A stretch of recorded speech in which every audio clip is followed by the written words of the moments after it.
We did it. We did it. We're here. We're streaming. We made it. Oh, goodness me. Glory be. Just a relaxing day for me today, man. Just a relaxing day for me today, you know? Yeehaw, oddity first in the door, man. Were you waiting there? Were you waiting there with your finger on the trigger? Looked like. Looked like. Good to see you, bud. Good to see you. Late? It's exactly 6 o'clock.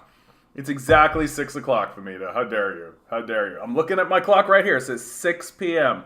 Maybe you need to think about looking at your clock. Huh? Now it's 6:01. So, and also let's remember, Famita, that a wizard is never late. He arrives precisely when he means to.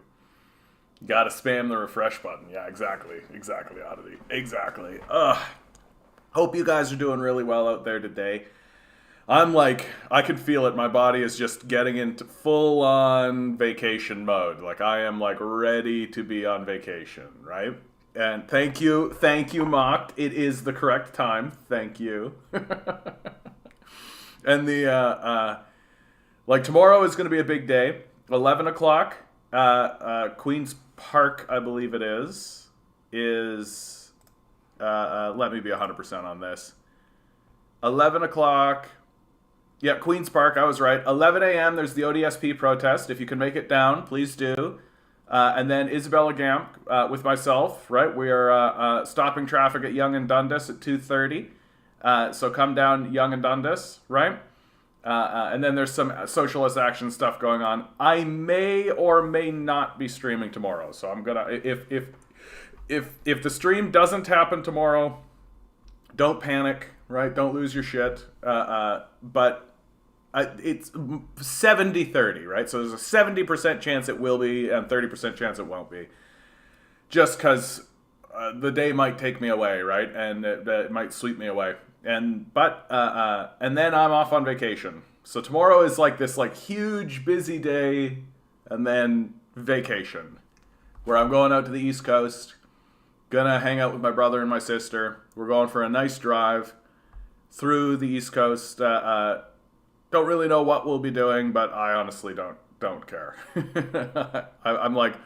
I'm definitely the just hang around, and it's gonna be beautiful. I'm really looking forward to it. The East Coast is absolutely beautiful. Get to see the ocean, right?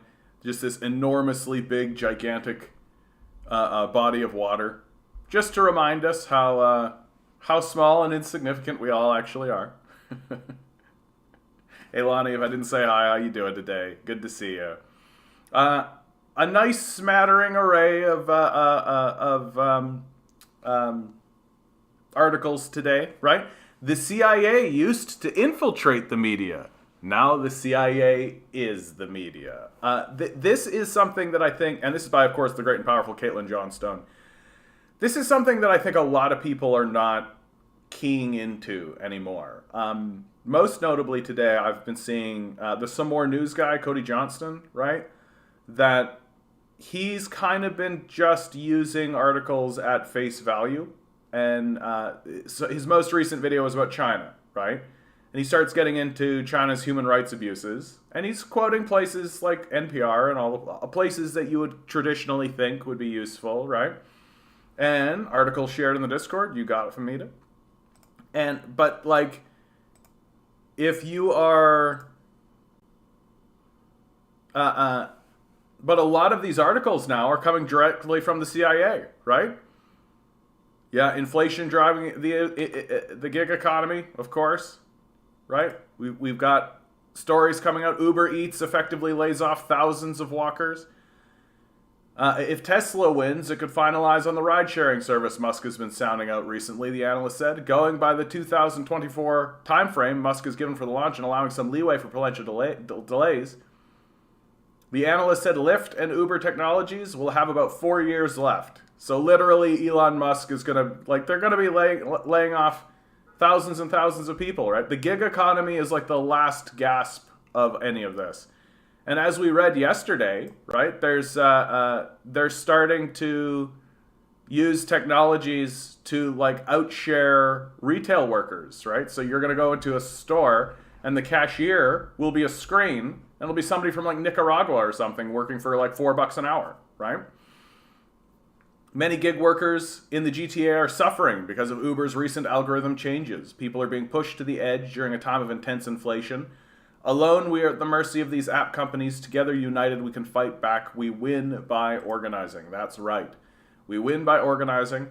And but also, we've got to begin organizing in... we have to stop asking for scraps, right? We have to stop asking for scraps. Yeah, Ligandese, of course, also pointing out Germany is displacing Afghan refugees to make way for Ukrainians. Just outright, like, overt racism, right? Like, doesn't matter that the Afghanis have been experiencing a refugee crisis for, like, 10 years, right? Doesn't matter that there's huge refugee camps, right? Hey, we got white people with blonde hair and blue eyes here. Come on. Like, we know what our priorities are, right? We know exactly what our priorities are here in the East. It's becoming like impossible for me to have conversations with people anymore because it's like the mask is off. Like for a lot of people, I'm literally having conversations with people saying that we should go after immigrants, and I'm like, what about the billionaires? And they're literally they just ignore it and they just keep talking about immigrants. Like it's no longer like a debate. Right? They're just telling us that they're going to go after immigrants. That's what's happening now. Yeah. KKK Canada, right? And like this is something that I think is just fundamentally true. That like the white supremacists and Nazis that exist in the society, right? They're not interested in like free speech for a debate to find a consensus. They're interested in free speech so that they can organize with one another to do violence against minority groups. That's what free speech means in a fascist society, right? That they don't want to be punished for saying we should round up the Jews or the Muslims or or Chinese immigrants or any of this, right? Like that's what it is. Not quite yet, Ligandese. Like not quite yet, but like I mean. It's getting overt. Like it's not going to be too much longer until like, for God's sake, someone like Elon Musk, right? Like Elon Musk is buying Twitter because he wants to open it up for free speech, and it's like the dude wants apartheid. Like that's what he comes from. That's where he made his money. That's how his family made their money, right? Like, and the answer to all questions for these corporations is always slavery, right? Like the opening up of the temporary foreign worker program, the opening up of like allowing this situation that's going on in Freshies, where they're like literally getting people from Nicaragua over like the internet to be cashiers in restaurants here, right? Canada is a nation built on colonialism. It's who we are. Right? It's who we are. It's what we do. It's what we've always done. That and moreover, and this is the hard part, I think, for especially white Canadians to accept. We like it. Like we maybe some of us feel a little ashamed of it, right? The way that someone is ashamed when they realize that like they have a certain like sexual kink or something, right? But doesn't mean they're going to stop, right? Doesn't mean they're going to stop. We like it. It is as simple as this. Why do we pursue enslavement? Why do we pursue genocide? Why are we constantly in pursuit of these things? Because we like it. Because it gets us off. Because we enjoy it, right? It is as simple as that. That there's just something deep inside of us. There's something intrinsic inside of the ethos of the European mindset that says, I should. We don't need to pursue like a stable society where everybody's enjoying themselves and everything's good. No. We could pursue that, right? We could pursue a society where everybody's working in it and like participating to the degree that work needs to occur, and like distribute the work in a way so things are nice and stable and everything's nice and calm, right? And if less work needs to happen, then less work does happen. If more work needs to happen, then everybody pitches in, right? Like we have a nice like system that's sustainable. We could definitely do that. It would be easy to do. Why don't we? Because we don't want to. What do we want to do? We want to enslave people. That's like, look how much energy we put into doing it. Like we put in so much energy to enslave other people. Like I've seen studies that show that like slavery is actually much more expensive in the long run, because you need to maintain a lot of structures, right? Like the police, for example, right? You need to maintain like a virulent police force. You need to maintain prison systems. You need to maintain a justice system, right? You need to maintain systems of you also need a strong managerial class, right? A class that's actually going to manage all of this. So in the end, like once you add it all up, you're like, oh, this is actually far more expensive. Like it's far more expensive to operate this way, and far more costly, far more taxing on the society generally. But it doesn't answer the question, or it doesn't. For the average Canadian, it's worth it. It's worth it to spend more because the slavery is what we like. Right? That's what we're here for.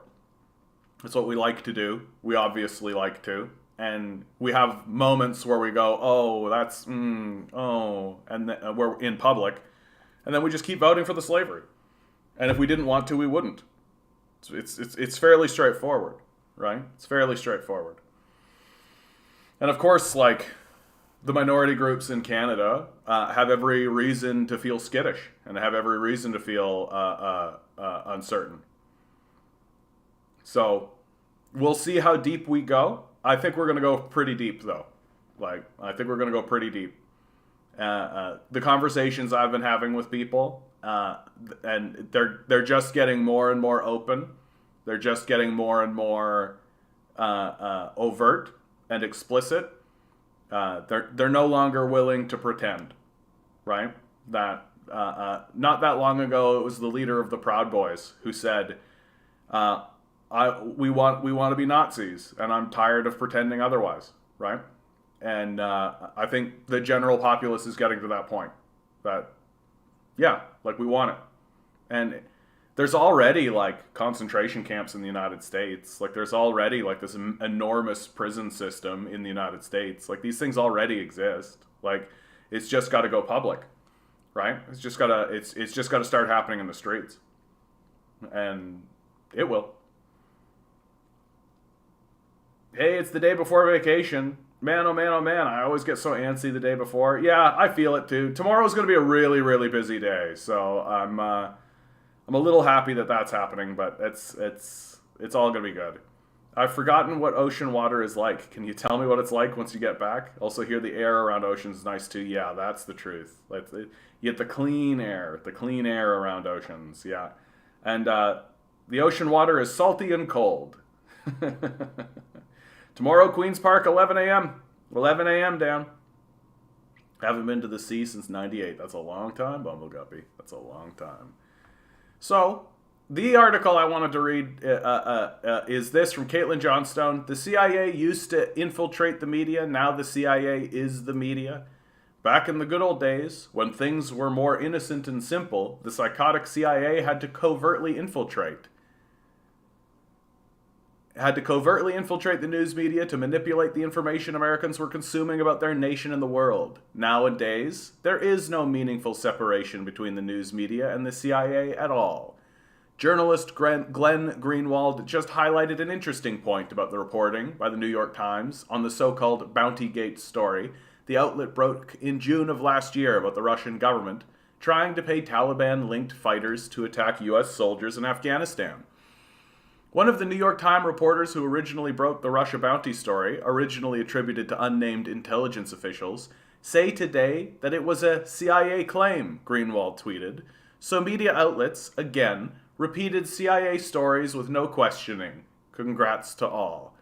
Indeed, New York Times' original story made no mention of CIA involvement in the narrative, citing only officials. Yet this latest article speaks as though it had been informing its reader of the story's roots in the lying, torturing, drug-running, warmongering Central Intelligence Agency from the very beginning. The author even writes, the New York Times first reported last summer the existence of the CIA's assessment, with the hyperlink leading to the initial article which made no mention of the CIA. It wasn't until later that the New York Times began reporting that the CIA was looking into the Russian bounties allegation at all. This would be the same Russian bounties narrative which was discredited all the way back in September, when the top U.S. military official in Afghanistan said no satisfactory evidence had surfaced for the allegations, which was further discredited today with a new article by the Daily Beast titled, U.S. Intel Walks Back Claim Russians Put Bounty on American Troops. The Daily Beast, which itself uncritically published many articles promoting the CIA Bountygate narrative, reports the following. It was a blockbuster story about Russia's return to the imperial great game in Afghanistan. The Kremlin had spread money around the longtime Central Asian battlefield for militants to kill remaining U.S. forces. It sparked a massive outcry from Democrats and their hashtag resistance amplifiers about the treasonous Russian puppet in the White House, whose admiration for Vladimir Putin had endangered American troops. But on Thursday, the Biden administration announced that U.S. intelligence only had low to moderate confidence in the story after all. Translated from the jargon of the spy world, that means the intelligence agencies have found the story is, at best, unproven and possibly untrue. So the mass media aggressively promoted a CIA narrative that none of them ever saw proof of, because there was no proof. Because it was an entirely unfounded claim from the very beginning. They quite literally ran a CIA press release and disguised it as a news story. This allowed the CIA to throw shade and inertia on Trump's proposed troop withdrawals from Afghanistan and Germany, and to continue ramping up anti-Russia sentiments on the world stage, and may well have contributed to the fact that the agency will officially be among those who are exempt from Biden's performative Afghanistan withdrawal. In totalitarian dictatorships, the government spy agency tells the news media what stories to run, and the news media unquestionably publishes it. In free democracy, the government spy agency says, "Who, buddy, have I got a scoop for you?" and the news media unquestionably publishes it. In 1977, Carl Bernstein published an article titled "The CIA and the Media," reporting that the CIA had covertly infiltrated America's most influential news outlets, and had over 400 reporters who it considered assets in a program known as Operation Mockingbird. It was a major scandal, and rightly so. The news media is meant to report truthfully about what happens in the world, not to manipulate public perception to suit the agendas of spooks and warmongers. Nowadays, the CIA collaboration happens right out in the open, and people are too propagandized to even recognize this as scandalous. Immensely influential outlets like the New York Times uncritically pass on CIA disinfo, which is then spun as fact by cable news pundits. The sole owner of the Washington Post is a CIA contractor, and Washington Post has never once disclosed this conflict of interest when reporting on U.S. intelligence agencies per standard journalistic protocol. Mass media outlets now openly employ intelligence agency veterans like John Brennan, James Clapper, Chuck Rosenberg, Michael Hayden, Frank Figliuzzi, Frank Towson, Stephen Hall, Samantha Vinograd, Andrew McCabe, Josh Campbell, Asha Rangappa, Phil Mudd, James Galliano, Jeremy Bash, Susan Hennessy, Nick Prince, and Rick Francona as are known CIA assets like NBC's Frank Dillion, as are CIA interns like Anderson Cooper, and CIA applicants like Tucker Carlson. I was worried the whole rest of this article was just going to be me reading names. This isn't Operation Mockingbird. It's so much worse. Operation Mockingbird was the CIA doing something to the media. What we are seeing now is the CIA openly acting as the media. Any separation between the CIA and the news media, indeed even any pretense of separation, has been dropped. This is bad. This is very, very bad. Democracy has no meaningful existence if people's votes aren't being cast with a clear understanding of what's happening in their nation and their world. And if their understanding has been shaped to suit the agendas of the very government they're meant to be influencing with their votes, what you have is the most powerful military and economic force in the history of civilization, with no accountability to the electorate whatsoever. It's just an immense globe-spanning power structure, doing whatever it wants to whoever it wants. A totalitarian dictatorship in disguise. And the CIA is the very worst institution that could possibly be spearheading the movements of that dictatorship. A little research into the many, many horrific things the CIA has done over the years will quickly show you that this is true. Hell, just a glance at what the CIA was up to with the Phoenix program in Vietnam will. There's a common delusion in our society that depraved government agencies who are known to have done evil things in the past have simply stopped doing evil things for some reason. This belief is backed by zero evidence, and is contradicted by mountains of evidence to the contrary. It's believed because it is comfortable, and for literally no other reason. The CIA should not exist at all, let alone control the news media, much less the movements of the US empire. May we one day know a humanity that is entirely free from the rule of psychopaths, from our total planetary behavior as a collective, all the way down to the thoughts we think in our own heads. May we extract their horrible fingers from every aspect of our being. Wouldn't that be wonderful? A world without the CIA. A better place to be, for sure. Thanks for that moving and poetic description of the sea, John. Yeah, you're right, Bumble, right? It's cold and salty. Yeah, oh, big surprise, the intelligence agencies lied. Yeah, exactly. Right? Like and again, like as I said at the beginning of this show, I'm seeing more and more people, good people who are trying their best, right? Like, but they're just uncritically like reading stuff from the corporate news media and just being like, oh, that must be how it is then, right? And like, you can't trust anything that's being said but in today's news media, right? And this is why. Because it's literally they're just stenographers for the CIA now. And the CIA's objectives are not to inform the public. The CIA's objectives are to maintain its own power. That's it. Like, it's not interested in doing anything other than that. And the maintenance of its own power means ensuring that nobody knows what it's doing in the first place, right? And like, we're talking about professional liars. That's who they are. And the strategy right now of the CIA is obviously just confusion, right? Just create as much confusion as possible.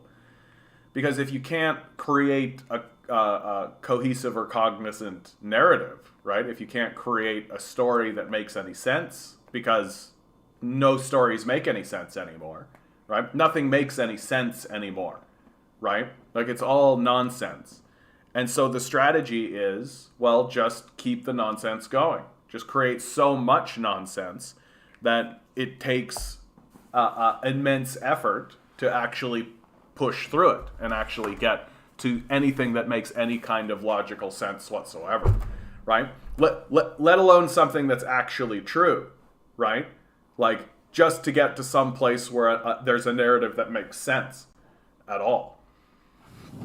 Like, and some of the narratives that come up, right, they make a type of sense, but they're not accurate, right? And like, you get a lot of that out of the QAnon crowd, right?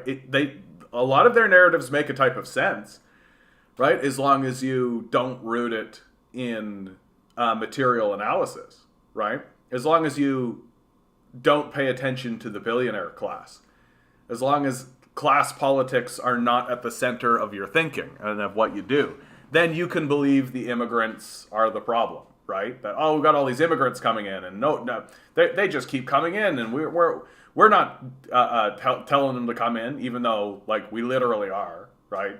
Like, the temporary foreign worker program, the billionaire class is obviously benefiting from getting immigrants in.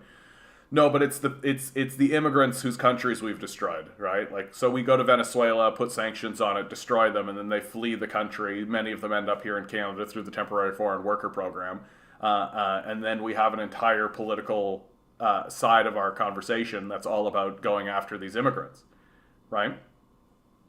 Like, it's a narrative that makes a type of sense so long as you continue simping for billionaires, right? Because billionaires ascended this meritocracy. Right? Instead of we're born as hereditary billionaires, which is obviously what happened. In short, things are fucked. Right? Things are fucked. Right? Inflation is driving the gig economy as Americans try to make ends meet. I mean, for God's sakes, like, this monthly budget started getting tight for Wendy Allen, 44, around the start of this year. Last September, we were very comfortable in the income we have. And then after Christmas, it was like, whew, things are getting a little tight and getting a little tighter. The New York-based mother of 4 tells Fortune. Allen says that it was the basic necessities that really started to cut into her family's budget. Food costs doubled for us, and that's just food. Never mind gas, cleaning supplies, clothes for growing children. Everything has gone up in price, dramatically. Allen isn't alone in noticing prices climbing across the board. Annual inflation rates in the U.S. hit 8.5 in March, according to the latest Consumer Price Index, the highest in more than 4 decades.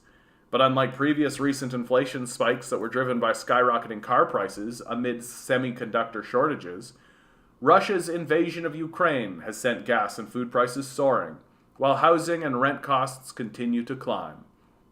A month ago, Allen said she felt it was time to do something to offset her rising expenses, so she started working for Spark Driver, delivering Walmart and Home Depot orders. Allen now works from 4 to 6 hours a day through Spark, about 5 days a week, and while her weekly earnings vary because of shifting incentives, she is adding a minimum of $400 a week to the family's budget. I was actually only looking to make about $150 to $200 a week, but it just added up so quickly. I mean, who can't use the extra money, Allen said. She's one of an increasing number of Americans who are looking to gig work, many of whom are doing so to make up for their budget shortfalls. About 85% of independent workers have recently increased their gig work in the past 6 months, or plan to going forward.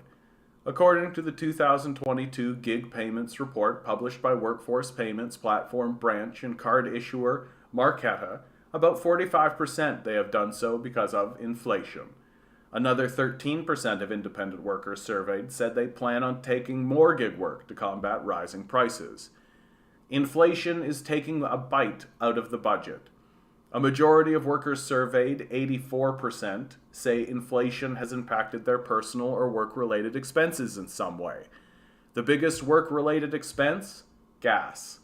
About 61% of workers say their biggest cost for work is typically gas, followed by equipment and supplies, as well as the car or truck they drive for work. I mean, here's a great graph, right? Gasoline, huge. The average gas price nationwide was $4.08 per gallon on Wednesday, but those filling up in states like California and Hawaii are paying well over $5 per gallon on average, according to AAA. The Biden administration's move to tap into the nation's strategic petroleum reserves for the next 6 months has been helped bring prices down from the $4.33 average notched last month, but average national gas prices are still about 43% higher than they were a year ago. Beyond gas, the 3 top financial concerns for gig workers echo the main drivers of inflation: housing affordability, utility bills, and grocery costs, according to the survey. America's gig worker population is on the rise. Nearly a third of workers surveyed by Branch, 31%, only started picking up gig work within the past 6 months. About 44% have been at it for less than 3 years. Overall, about 16% of U.S. adults, or about 41 million Americans, have earned money using an online gig platform, according to Pew Research Center, and more are expected to try it out. Freelancing site Upwork predicts that there will be 86.5 million gig workers by 2027. But gig work is still a side hustle for most. The majority have another full-time or part-time job that they use to pay the bulk of their bills. Only about 27% rely on gig work as their primary source of income. About 24% of those surveyed left their full-time job within the past year and now work in the gig economy. About a third of the independent workers surveyed work 2 gig jobs, and 56% get their jobs from apps or websites like Uber, Fiverr, Handy, and Instacart. The most popular industry to work in for gig workers is food and grocery delivery, followed by cleaning. Although she got into the gig economy to offset inflation's impact on her family's budget, Alan, a former retail manager who was laid off twice during the pandemic when her stores closed, said that she's not ruling out picking up more gig work, even if inflation starts to ease, especially since her family is planning a Walt Disney World vacation in October. That's very expensive, Alan says. After the pandemic and everything being shut down, we just need a family vacation. This is the perfect way to put the money aside for it. Of course, end on a feel-good thing, right? Like, oh, she can get to Walt Disney, things are still good, yeah. This is a story about the collapsing of the American economy. Just straight out. Like, literally, what is gig work? It's just delivery. It's just like driving around, getting goods to people who are too fucking lazy to go get it themselves, right? It's service work at the most rudimentary, basic level, and it's not going to last. Like, it's not going to last as everything tightens up, right? Because basically what this is that it is an insertion of a middleman into the process of purchasing goods, and the people who are the middlemen, right, the gig workers themselves, well, they're not the ones buying the stuff, right? They're just the go-between. And very steadily, there'll be less and less people buying stuff, right? Why? Because inflation exists, and the wage no longer pays the rent. Yeah, why have one job when you can have 2 to survive? Exactly. That's how it is for most of us, right? Most people are working 2, 3 jobs now because the whole thing is a failure, right? Oh, did you see the Greens finally went after real estate speculation in their policy ideas for the election? Someone finally brought it up. I mean, it's still not going to work. Like, the method that they're doing it is still, like, ineffective.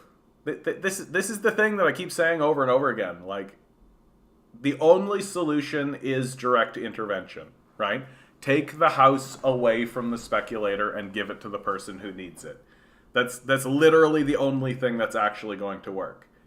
That you can say, like, as the Greens have said, that what are they doing? They're putting a 20% tax on speculators past, like, a third home or something. Oh, okay. So I'll just create up a shell corporation over there. Oh, it's not me that owns it, it's the shell company, right? There's a million ways. Like, it's the reason, like, we don't actually have a legal system. Like, the legal system such that it exists only for the rich to find out how to fleece the poor. That's the only way, like, that's the mechanism. And we are being, and we're being so coy about all of this. And we're not actually, like, we keep trying to play the game on their rules, like, using their rules, but they're writing the rules. So, like, it doesn't matter.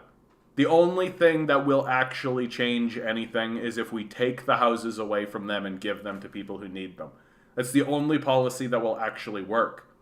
Because there's no way to fuck about with it, right? There's no way to, like, oh, I'll create a shell corporation and have this kind of, like, thing over here, and then this will be that, and then we'll cascade it down, so you need to get, like, 30 accountants to even find out it's happening in the first place, right? Like, none of that can happen. Like literally, oh, this house is empty. We're putting people in it. Well, I don't want you to. Too bad. Like, but we're way too childish. Like, as a culture, I think we're probably about 3-4 years old, maybe.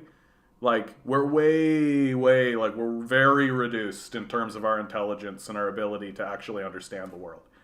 And the fact that we've been completely overwhelmed by, like, the CIA, we've been completely overwhelmed by corporate power, by billionaires, right? And the populace is just kind of going along with it. So expect to see, like, even if there is, like, an upswell of support for the Greens and all this kind of stuff, it's not going to matter because the policy doesn't work.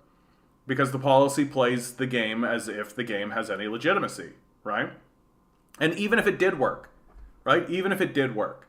So we're going to put a 20% tax on speculative investment. Okay, they're billionaires. They'll pay it, right? They'll pay it because they want the land. That's what it's for. And it's not really speculative what they're doing, right? That they're getting ready for this great reset that they keep talking about. They're getting ready for the collapse of the economy that they keep talking about, right? They're being very upfront about it. They're discussing it in the open. It's not a secret, right? The only reason why we think it's a secret is because our news media doesn't talk about it, because our news media is run by intelligence agencies who don't want us to talk about it, right? Because if we were talking about it, we might actually come to conclusions like, well, if the economy is collapsing anyway, why don't we just distribute goods in such a way so that everybody's okay, right? But you can't do that because that means that a billionaire gets 0.2% less profit that year, right? Which is the whole point. And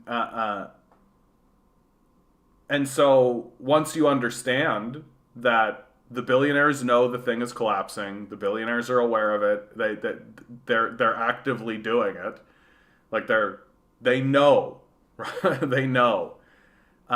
Then a 20% like tax on domestic, like who cares? It's totally irrelevant, like totally irrelevant. Like the billionaires will just pay it, and then the economy will collapse, and they won't care. Like they have the land. That's what it's about, right? We're regressing back to feudalism, right? That the capitalist structure no longer sustains itself, right? It can't sustain itself because we're not even attempting to have an actual capitalist structure even. Like we're literally like this neoliberal idea of supply side economics, right? It's a total failure, right? In all ways, on all aspects, right? It is strictly a religious ideology at this point, right? Like not much different than other religious ideologies like Protestantism or Catholicism, right? Neoliberalism, like it is its own religious ideology based on its own principles, and its principles are evil, right? Selfishness, theft, right? Like these are the principles of neoliberal capital, and putting in like a 20% speculation tax on third home purchases or whatever, it's irrelevant. It's not going to change a thing because we just don't we don't actually have a good comprehension of what $1 billion is, right? Like $1 billion with a B is just it's the difference between a cup of water and the ocean. Like that's the difference. And we don't really have that comprehension in our brains. And so like the Green Party doing it, they're just doing it because it's good for their brand.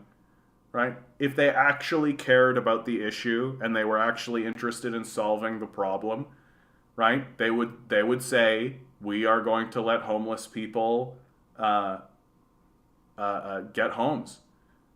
Very simply, right?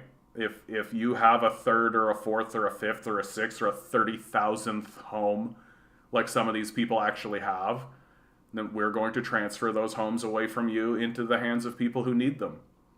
Right? We consider hoarding to be morally wrong, right? Like we don't say of murderers that we're going to like put a 20% tax on the third murder or whatever, right? Like we don't talk that way when it comes to things like murder. But when it comes to hoarding properties, oh, completely fine, normal, right? Yeah. Oh, there's a market-based solution here. Sure, right? But the market itself is demonic. It's evil. Like you're creating a market out of a necessity. Like if they did this to water or air, right? We wouldn't tolerate it. Well, we probably would because we're very childish and gullible. But like we shouldn't, right? Like if they withheld water and air from people like this, and hoarded it in a corner and said, oh, if you want to get access to it, then you need to pay this outrageous price that we're putting on with it, like there would be revolution. But for some reason when it comes to housing, oh, homeless people just have mental illnesses and they can't handle it, so they deserve to be homeless and they just need to bootstrap themselves and all this kind of ridiculous, childish, like Ben Shapiro nonsense. Just like frauds like fucking Peterson walking around gaslighting everybody and saying like, oh, you don't need to pay attention to the system. It's you. You're the problem, right? It's just gaslighting.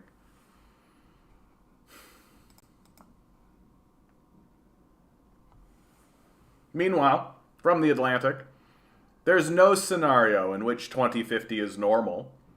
The two paths to avoid the worst of climate change would still dramatically change the world as we know it. By Robinson Meyer. Earlier this month, the United Nations-led Intergovernmental Panel on Climate Change released the latest volume of its current synthesis report, its omnibus summary of what humanity knows about the climate. As I wrote at the time, while the other volumes focus on the impacts of climate change, this newest report narrows in on how to prevent it. One of the main tools that the volume uses to estimate how we might avert climate catastrophe is so-called energy system models. These are complicated computer programs that simulate the global economy's use of energy in all its guises: coal, natural gas, wind, solar, and what the greenhouse gas footprint of that energy use will be. A single model might encompass natural gas demand in Mongolia, highway usage in Scotland, electric vehicle purchases in New Jersey, and thousands of other numbers before spitting out a certain year's carbon emissions. These models are useful because they produce scenarios, storylines that show how the world can meet its energy needs while gradually zeroing out its carbon pollution. They can help us understand how current and future energy policy will affect the trajectory of emissions. By feeding the output of energy system models into climate models, which project how the level of carbon dioxide in the atmosphere will alter temperature, precipitation, and much else, you can then see how those emissions will drive climate change. The models can tell us, for instance, that based on the commitments countries initially made under the Paris Agreement, the world's average temperature is set to rise more than 2 degrees Celsius above its pre-industrial level, violating the very goal of that treaty. Of course, that has long been clear, but the energy system models used in the most recent IPCC report tell us something else too. The path to avoiding the worst impacts on climate change requires something impossible. Well, not actually impossible, but exceptionally difficult to imagine. Of the hundreds of scenarios that the IPCC analyzed, all fell into one of three buckets. In the first bucket, every scenario forecasts that the world will soon be removing tens of gigatons of carbon dioxide from the atmosphere every year. Carbon removal is still a bit of a dream. Not only is it technologically unproven at scale, it is extremely energy intensive. But the IPCC report implies that within the lifetime of children alive today, the world might be spending more than a third of its total energy production removing carbon from the atmosphere, according to Zieg Hausfather, an IPCC author. The world won't derive any immediate economic gains from this waste management exercise. It won't turn that carbon into something useful. It will simply need to spend what could equal trillions of dollars a year on carbon removal to help rein in climate upheaval. What's more, this mass removal will need to happen while the world does everything else that decarbonizing entails, such as building wind and solar farms, expanding public transit, and switching to electric vehicles. Every climate plan, every climate policy you've ever heard about will need to happen while tens of gigatons of carbon removal revs up in the background. That may sound unbelievable, but now let's turn our attention to the second bucket of scenarios. They tell a different story, one in which the world rapidly curtails its energy usage over the next 2 decades, slashing carbon pollution not only from rich countries, such as the United States, but also from middle-income countries, such as Brazil, Pakistan, and India. By curtailing energy demand, I'm not talking about the standard energy transition green growth situation, where the world produces more energy every year and just has a larger and larger share of it coming from zero-carbon sources. Rather, these scenarios imagine a world where total global energy demand collapses in the next few decades. There's a good reason for this. As far as the models are concerned, this tactic is one of the best ways to crash carbon pollution within 10 years. But it is not how any country approaches climate policy.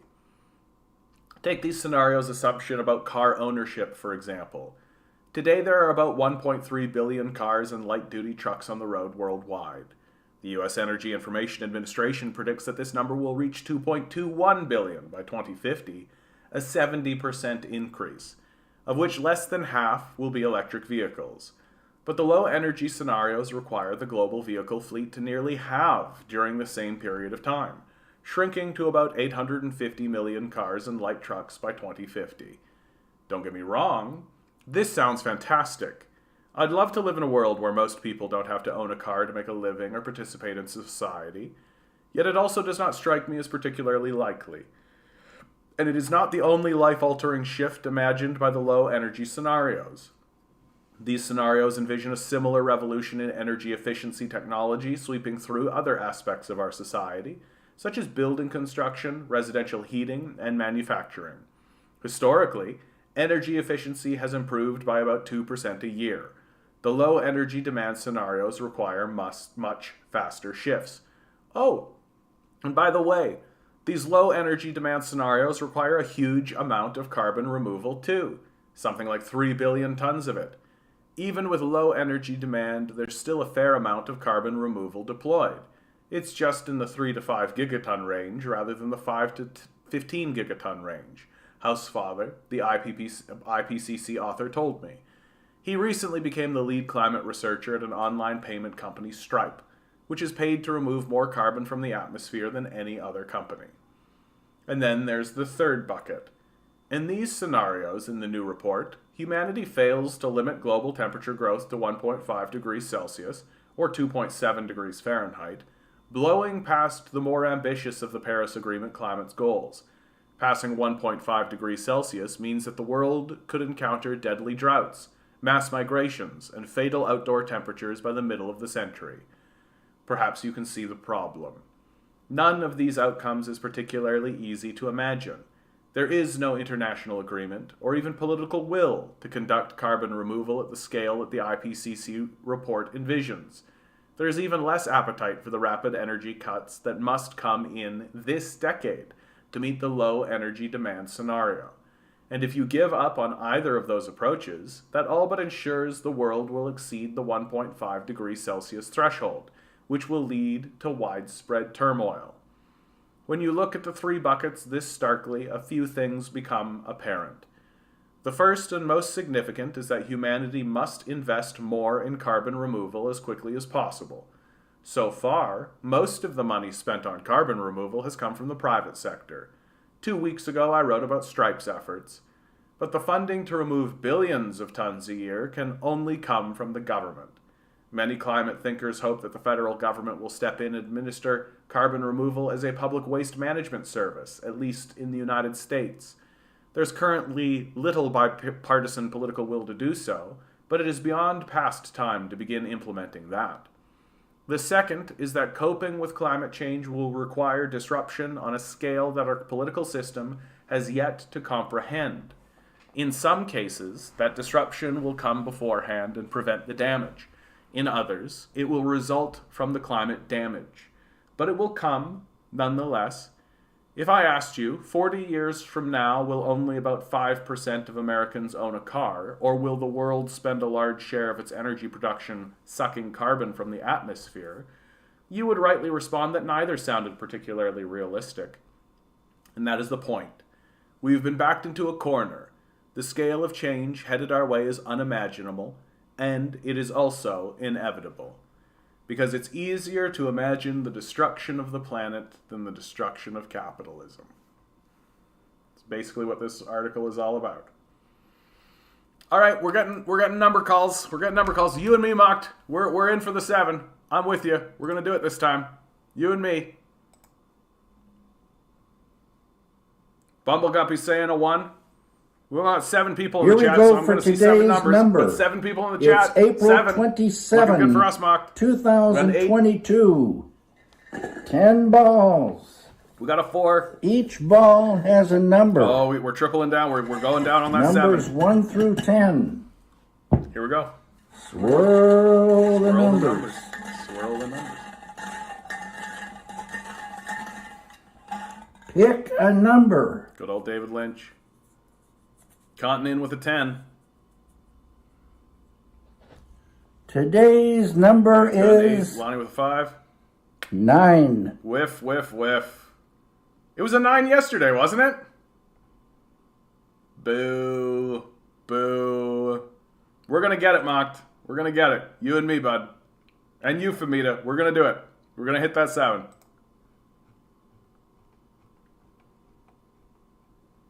It's going to be weird, you know? Like, it's going to be really weird watching the world deal with the consequences of its own actions. Like,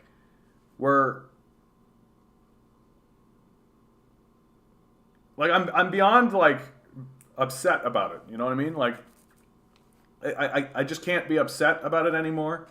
It's too, like, everybody knows, right? Like, everybody knows what's happening. Everybody's aware of it. And we're all just sort of, like, shrugging about it and being like, oh, well, you know? And we're not even saying, like, what are you going to do? Because we're like, there are plenty of things that we could do. Like, there's plenty of things. Like, we could just stop, right? We could just stop. We're just not going to, you know? It's weird. It's weird. And I think the weirdest part about it is, like, everybody's still going to work. Like, that's the thing that really astounds me about the whole thing, is everybody's going to work. And, like, why? You know? Like, why? Like, I get that we all have, like, bills to pay and stuff, but people are talking as if there's, like, a future. And I'm just like, what are you talking about? Like, what are you talking about? Like, this place is going to burn down. Like, it's going to burn down significantly. And, like, our predictions about how bad it's going to be are all sort of based on this idea that it's going to be linear, and it's not, right? There's going to be big, big spike ups. Most people will put up with the catastrophe, just like they put up with the destroyers doing it. So we can say most people are good at putting up with crap, yeah? If you want to hear a song that's very sad, listen to As the World Caves In, but make sure it's the cover of this young lady who, I forgot her name. Oh, isn't that the way? Isn't that the way? I just am like, I just thought we would do something, you know? Like that I think is the oddest part. What was the name of that, I was thinking about this the other day, or thinking about this yesterday. Person sets themselves on fire in front of Supreme Court. Win Bruce.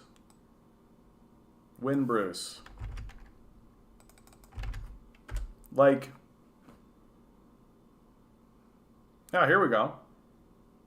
They're actually starting to report on the fact that he was a climate activist. Like, they're actually starting to tell the story. Yeah, of course. Paywall, paywall, paywall, paywall. Information behind paywalls. Like, is this what it's going to take? Is this what it's going to take? Right? Like, what evidence do we need that we're just being completely ruled, like, by psychos? And, like, what more do we need to see? That what we need to do is just park it. Like, we just need to park it. You know? Like, park your car. Park your truck. Like, park it. It is getting to that point. And are we going to care at all? Like, are we going to care at all? That's a really nice picture. It's a really nice picture, actually. Like, you talk about acts of desperation, right? People who are reacting. Like, how old was this guy? How old was this guy? 50. Only 10 years older than me. Right? Like, we've got climate scientists gluing themselves to places, locking themselves to places, self-immolating. Like, and we're just not responding. We're just not doing anything about it. It's pretty staggering. Can we afford to care? I mean, can we afford not to? Like, what we consider affordability, right, is just this absurdist capitalist model, right? Like, at this point, like, if you're under the age of 20, I would think that you'd start tearing things down. Like, there's literally no structure that, like, you can't go wrong, right? Like, nobody's responding rationally. Nobody's actually doing anything about it.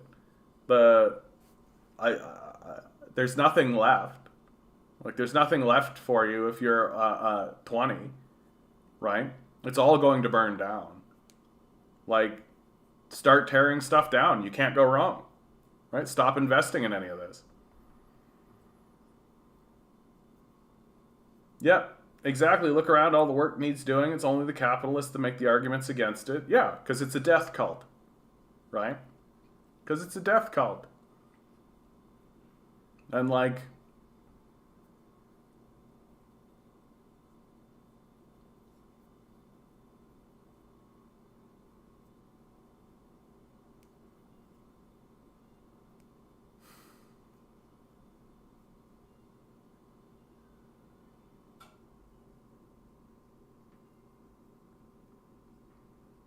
I'm just somewhat floored at, like,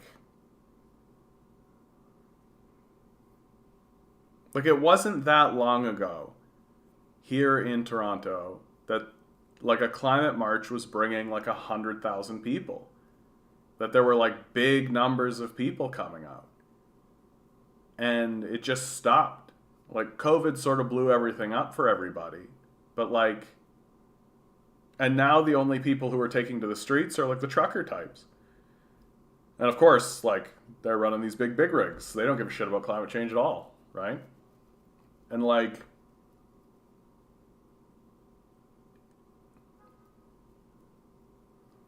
hey, handsome, well, isn't that nice? Hope the day's going well. Had someone tell me that people making minimum wage should have the same attitude as if they were making 200K, and if you don't, that's why you're poor. Yeah, people say delusional bullshit all the time, dude. Like, they might as well think Santa is real. That's all. Like, if you think Santa is real, then you can say all kinds of stuff, right? Like, if you think Santa is real, then you can say to kids who don't get presents on Christmas that they're bad children, right?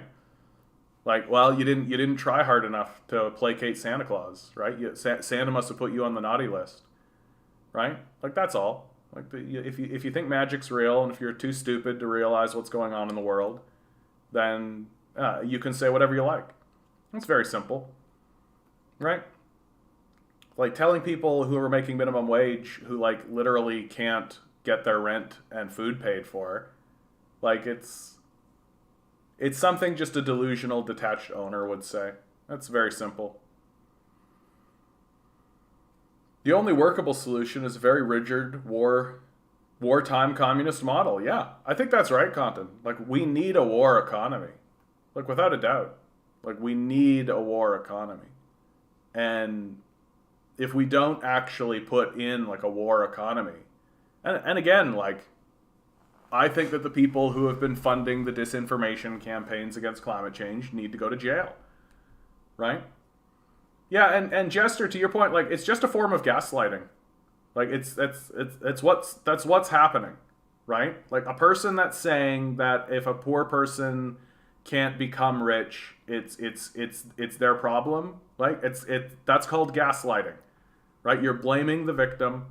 You're saying to people who are obviously trapped in a wage slave system, that the issue isn't the wage slave system. The issue is that you're not working hard enough. It's a form of gaslighting. It's very devastating, and the people who do it are evil. Very, very straightforwardly, right? Like it's the kind of thing like a Nazi will say. And it's time for us to start treating it that way, to stop taking those people seriously, right? To realize that they're just children who never actually grew up, right? They were born rich. All they've ever done is be rich. All they've ever done is said yes, right? They've just said yes, sir, their whole lives to powerful people who get off on destroying their own children. Like, we don't need to tolerate this. We don't need to tolerate gaslighters and listen to their advice, because it's not advice. It's just a way to keep you in your place, right? It's like, of course a rich person is going to say to a person, work harder, right? Because worst case scenario is that the poor person goes off and dies, which is the point. Yeah, get out of here. But best case scenario is that they actually do work harder, and so you get more work from them and you don't have to pay them anymore, right? Which is, again, so it's a win-win, right? It's a win-win. Which is, again, why we need to rebel against these psychos. Because the culture has gone psychopathic. It's gone psychotic. Win hits me really hard because of the narrative of the news, if there is any mention. Yeah. Like, that's just it, right? Which is why I'm bringing him up, and why I'm going to keep bringing him up. Because here's a man who sacrificed everything, and we owe it to him and his sacrifice to keep his message alive, to keep the ball bouncing, to let the world know that we will not go down silently, and we're not going to forget those who sacrificed so much. Like, we can do better. We should do better. And part of doing better is to stop participating in this madness. And it's complete and total madness, what we're doing. Like, and future generations are not going to forgive us. They have every reason not to. Like, they're not going to look back on us and think, oh, well, they had this to deal with and they had that. No, that's not how they're going to talk about it. They're going to look at us and be, and if they look at us with any reason or rational thought or any of that, the questions that they will ask is, how did a culture go psychotic? How did a culture abandon even its basic sense and reason? Like, what happened to this culture? They will talk about us the way that we talk about Nazi Germany. How did Nazism take hold? What happened in that society so that Nazism took hold? And our future generations will talk about us in very much the same way. Because we've completely gone psychotic. Like, and there are pretty clear reasons for that, I think. That the ownership style of mode of production, right? Like, it's very alluring. You know, you're getting a bunch of people to do work for you while you do nothing of value whatsoever, right? So it's very alluring, right? You can just do what you want, call it freedom, while you enslave an entire population, right? It's very alluring. And also, I think there is this, because we don't actually have a clean articulation that there is an ownership class versus an owned class, that class dynamic is not well understood. It allows people who are born into the ownership class to never grow up, right? That's your Petersons and your Shapiros, right? They're just children that never grew up because they seem to think that everyone can act the way that they act because they don't recognize that there's an ownership class and an owned class. And if you bring up the idea that there's an ownership class and an owned class, their response is gaslighting. Like, and that's all they do is just gaslight people. Because in the end of the day, they want you to work harder for them for less. Because that's the arrangement. It is amazing that folks think poor people should have the attitude of a person who lives in a post-scarcity socialist society. I mean, if you are a person who is wealthy, so you're probably a parasite, right? Like a landlord or an owner, right? then you completely are incentivized to gaslight like this, right? Like I said before, either you end up with a worker who goes off and dies, which that's part of your initiative. Like, you're happy when people go off and die. That's why they erected the medically assisted dying program. Or you end up with a worker who actually does work harder, right? Like, that's what they're really aiming at. Like, how can I get more work from someone while paying them $0, right? Like, that's their goal. And an effective strategy is to gaslight people, right? Which is what they're doing. It's a very, like, tried and true strategy, right? And you hold the carrot in front of them. You can get promoted, you can get this, you can get that. And, like, no, you can't. It's a psychotic system.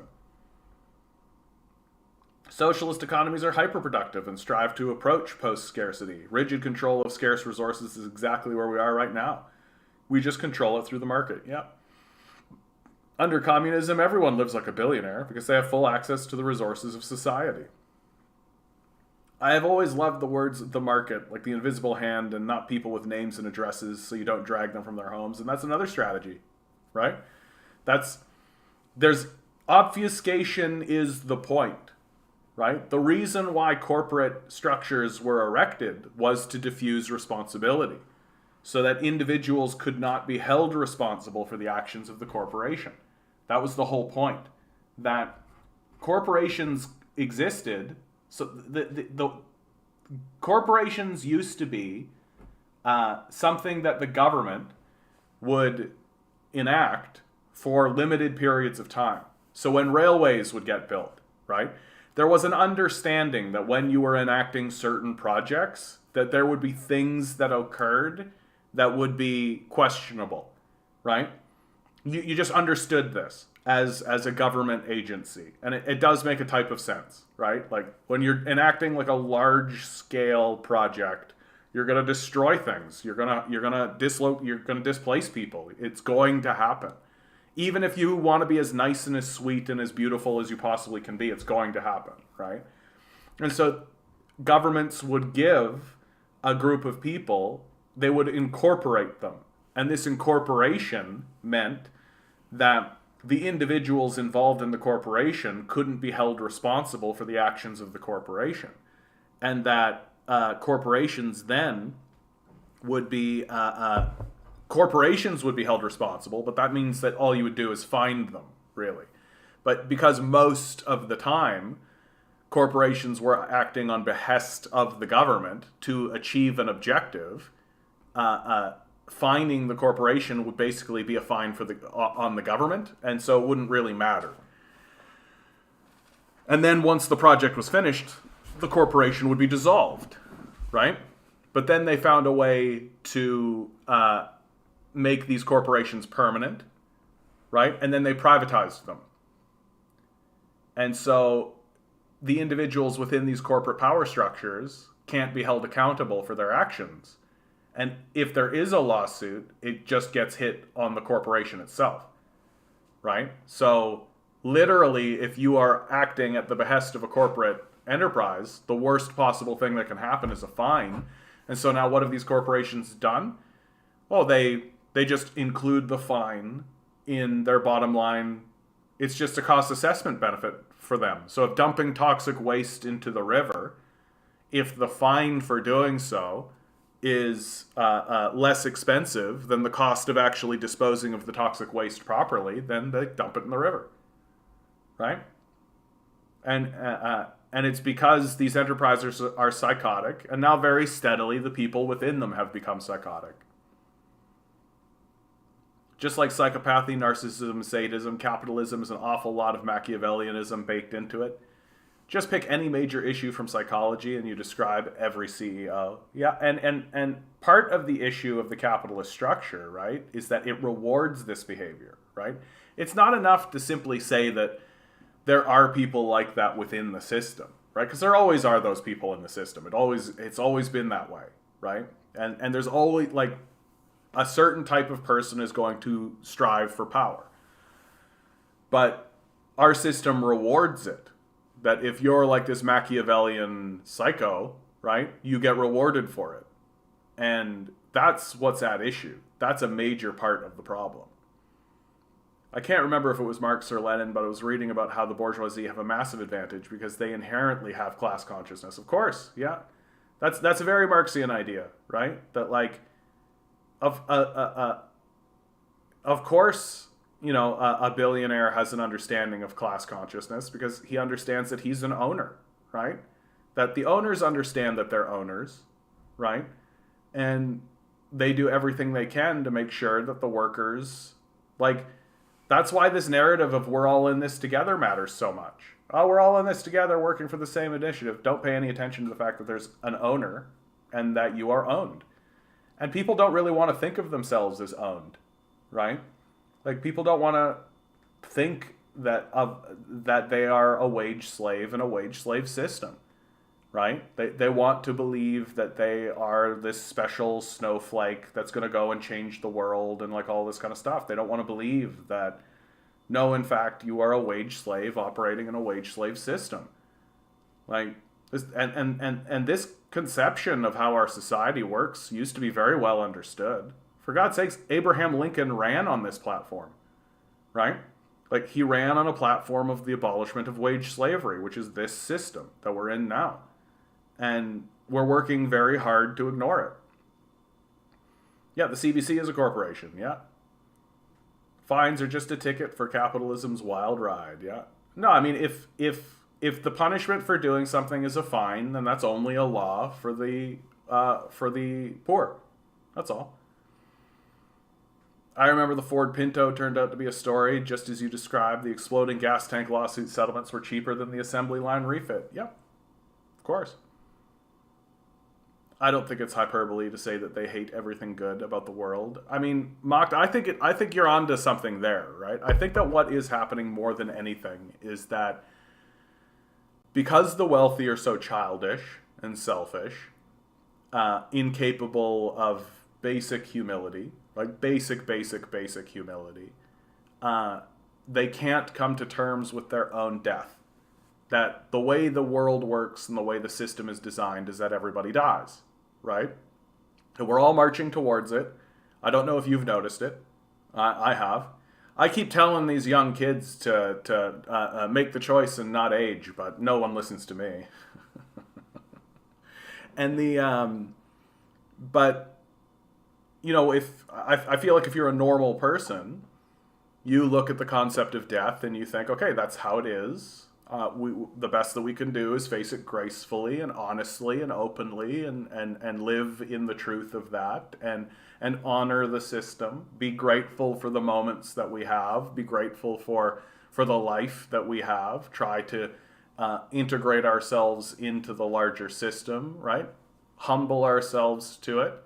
Be aware of its grand power and honor it, right? But if you're a wealthy psychopath, right, you're not going to do any of those things. You don't even know what humility is. You don't understand that. You can't even bring yourself to the point of helping regular citizens, right? Like you literally sit atop a pile of gold and buy Twitter instead of like helping literally anybody with anything, right? So you're dealing with like people who cannot come to terms with their own death and will then turn around and villainize in their own mind the system that they live in, right? That the earth kills them, and so they are going to strike back at the earth itself. And in this process of striking back, right? Like, well, if this thing kills me, then I'm going to try to kill it back, right? I think very straightforwardly that is the ethos of the wealthy class in our societies. That they've lost connection completely and are so arrogant and are so narcissistic that they genuinely believe that creation only exists for their benefit. And if the system is going to kill them, then they have the right to destroy it back. That's the only thing that makes any sense to me. That they view the rest of us as NPCs, that we're just non-player characters as far as they're concerned, right? Instead of what we are, which is multiplayer. Like, this is a multiplayer game. right? We're each individually as valid, right? And that actually makes total sense, by the way, because what's all their advice is basically just play the game harder. And there's no analysis of whether or not the game is structured to be any good or not. Businesses where we're family here, you don't want to work on your day off without an hour's notice. We're so ungrateful to your family. Dude, I literally will walk out. Like, if I, and I suggest this for everybody, if I walk into a place and they say, we're a family here, I literally tell them to fuck off and leave. Like, it's, like, that is a form of, like I talk about gaslighting, that is a form of manipulation that I consider to be satanic. Like, that's evil, what you're doing. Like, no, this place where I work is not as valid as my legitimate family. We are not a family here. I am here for money. How dare you denigrate and shit on my family that way? How dare you insult my family that way? I'll just walk out the building. Like, fuck you. Like, fuck that. That's the most insulting shit I've ever heard in my life. Like, this manager, this boss, legitimately attempting to elevate themselves to the place of my family.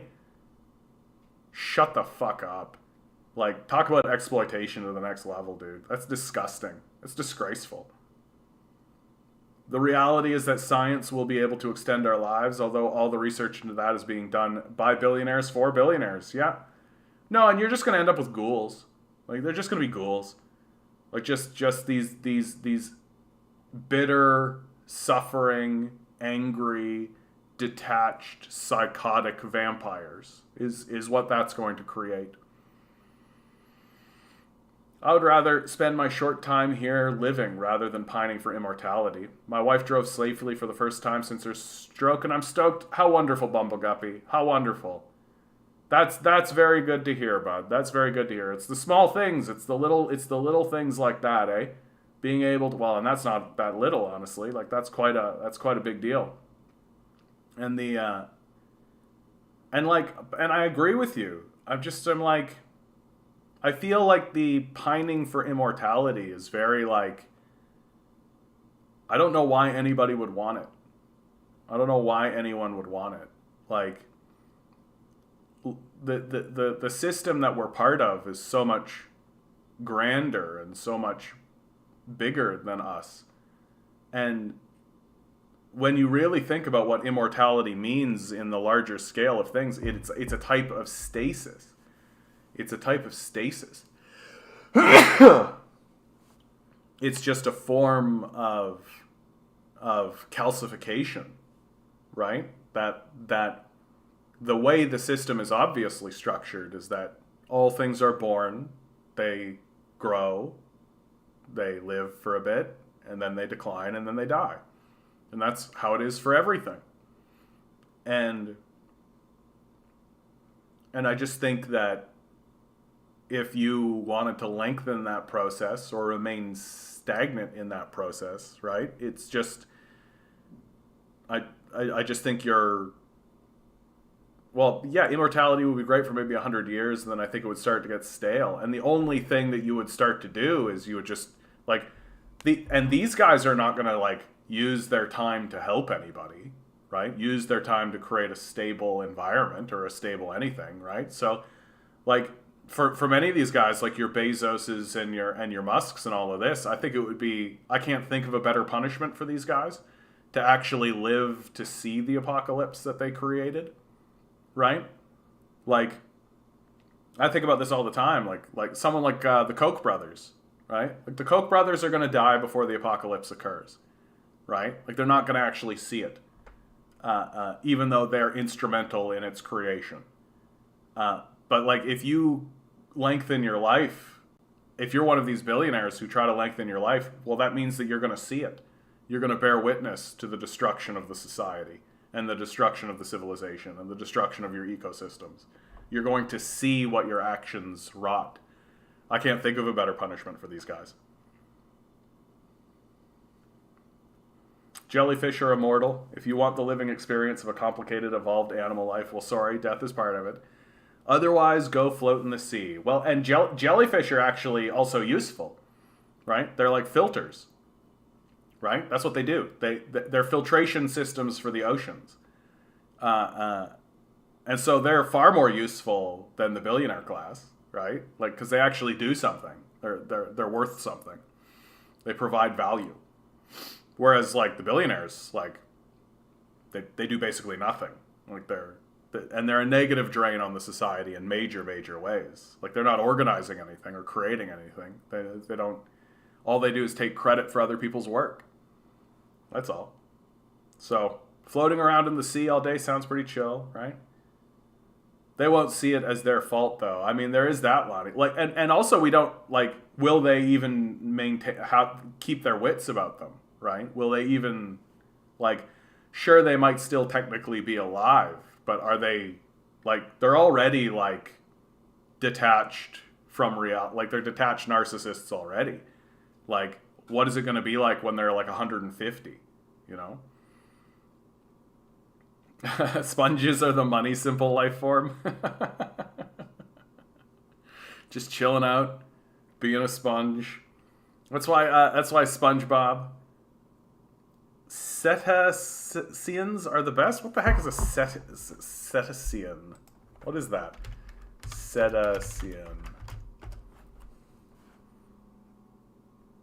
Oh, like yeah. Okay. Now we're getting to something more complex, right? Like, well, and we don't know how complex. Like, these guys could have very complex understandings of how the world works, and we just don't know because we don't talk to them. We don't really care to talk to them. I remember when I was in Cuba, and we went to a water park. Where they had like a dolphin show. And I was a bit concerned because I've been to Marine World, or Marineland rather, and Marineland was like it was an abomination. These parks should be shut down. No question, across the board. I can only describe it as abuse. Like, literally taking like an orca and isolating them in a tank by themselves for years and years. It's torture. There's no other way to describe it. The abuse that these dolphins and these creatures are encountering, like, is overt and obvious. It's very clear that that's what we're doing. So I was very concerned when I went to this place in Cuba that it was going to be very similar. And I immediately understood that, nope, what's going on in Cuba is an actual attempt to kind of bridge the gap, right? And I came to this conclusion because all of the pens were in the ocean, and the wall of the pen was literally a foot above the water. And you go to the show where the dolphins are, and doing all the tricks and everything, and they're jumping like 10 feet in the air. And I'm like, okay, if this dolphin is like, fuck this place, I'm getting abused here, or I'm lonely, or any of this kind of stuff, they literally could just pop over the wall and into the ocean. And there was advertisements for like, come see the sea lion. And the first thing they announced was, yeah, guys, sorry, the sea lion left. He'll probably be back soon, but he left. So, sorry. And I thought to myself, this is how you should run this kind of thing. That fuck this Marineland idea, where you're doing everything inland and like it's obviously torture. Like it's so plain. You'd have to be thick to think anything other than this. But no, like in the ocean, the dolphins are clearly like part of a negotiative process. Even if that negotiation is like, hey, I've got some fish. Do you want to do a jump for some fish? And the dolphin's like, yeah, I'll do a jump for some fish. Let's go, right? And even better than that, there were two dolphins, and the one dolphin was like here for it. The one dolphin was like, yes, I will do the trick, and yes, I will jump, and yes. The other dolphin was clearly like, bro, I'm not doing any of this. Just give me some fish. Like, just give me some fish. And they would be like, come on, you got to do a jump. And then he would do like the most half-hearted jump. Just be like, ugh. And they'd be like, okay, here's your fish. And I got to tell you, I loved that. I was so much more in favor of seeing this like disgruntled, half-hearted dolphin just doing the lamest possible tricks for fish. I was just like, I was totally in. My heart was with that dolphin the whole time. Come to the Oregon coast and drive Highway 101. The sea lion cave stinks to high heaven, but it's pretty cool. The exhibition that happens in downtown Toronto used to have colonized people as attractions before. That's a good point, Famita. That's a real good point. Like, we used to let people into insane asylums, right? You'd let people into insane asylums and take a look at the mentally ill as attractions. Right? That wasn't that long ago that we were doing that. You know? There is a little part of me that hopes we're going into a decline here, right? Like we had a little upswell. We had this idea that like black people and people of color and the mentally ill and women, you know, have rights and should be treated with respect and decency, right? And that kind of apex, and I'd say the apex of it was the gay rights movement and the trans rights movement, right? We've had that apex, and now we're going to go into a decline.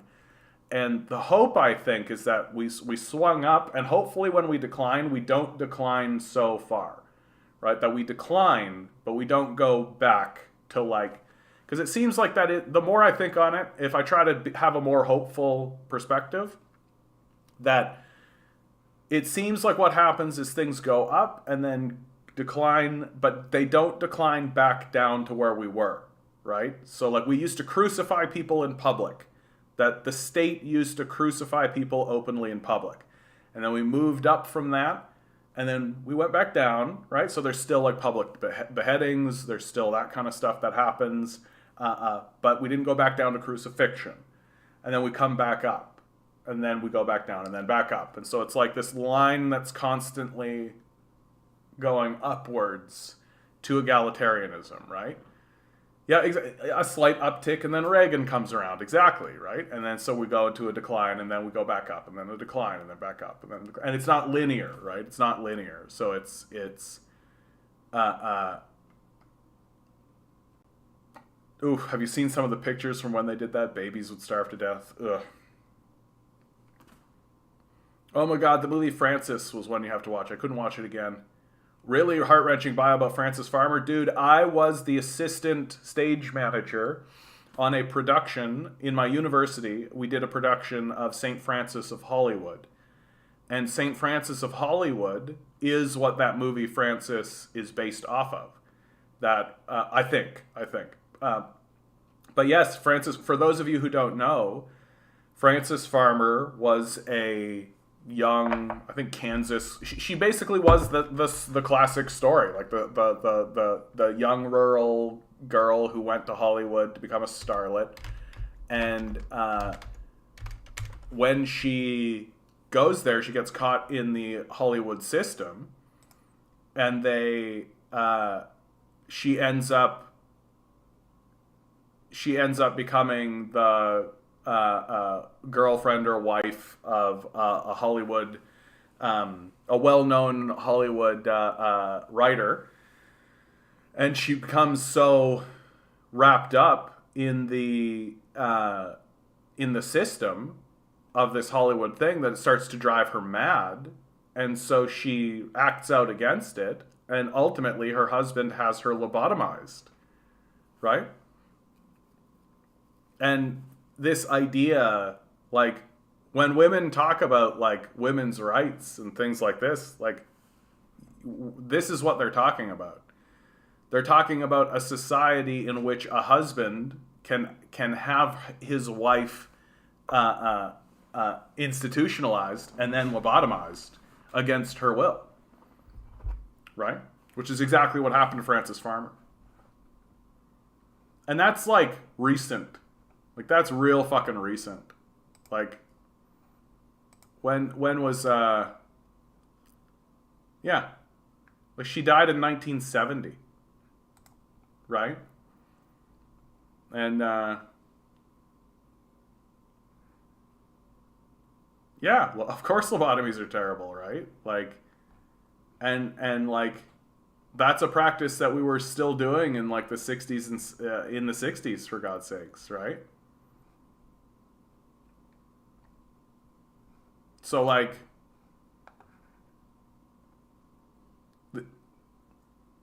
sometimes a lobotomy is the most loving thing you can do. Sarcasm. Thank you, grinning. Thank you for the sarcasm. We like, we like to pretend like, and you hear this a lot from the right. Right? Oh, why don't you just get over it, and oh, all this kind of stuff. It's like, because it literally happened like just yesterday, dude. Like 50 years is not a long time. Like, that's not a long time. Didn't the same thing happen to one of JFK's sisters or cousins? Oh, probably, dude. I don't know enough about that. They haven't stopped doing them. They just do them pharmacologically now. Oh, yes. Oy. Just finding different ways to do eugenics, right? Like eugenics light, right? Like, instead of outright like euthanizing people, you just make their living conditions so shitty so they euthanize themselves. I would rather have a bottle in front of me than a frontal lobotomy. You'd rather have a bottle in front of me? What's that supposed to mean, bud? I mean, like, what's so bad about having a bottle in front of you?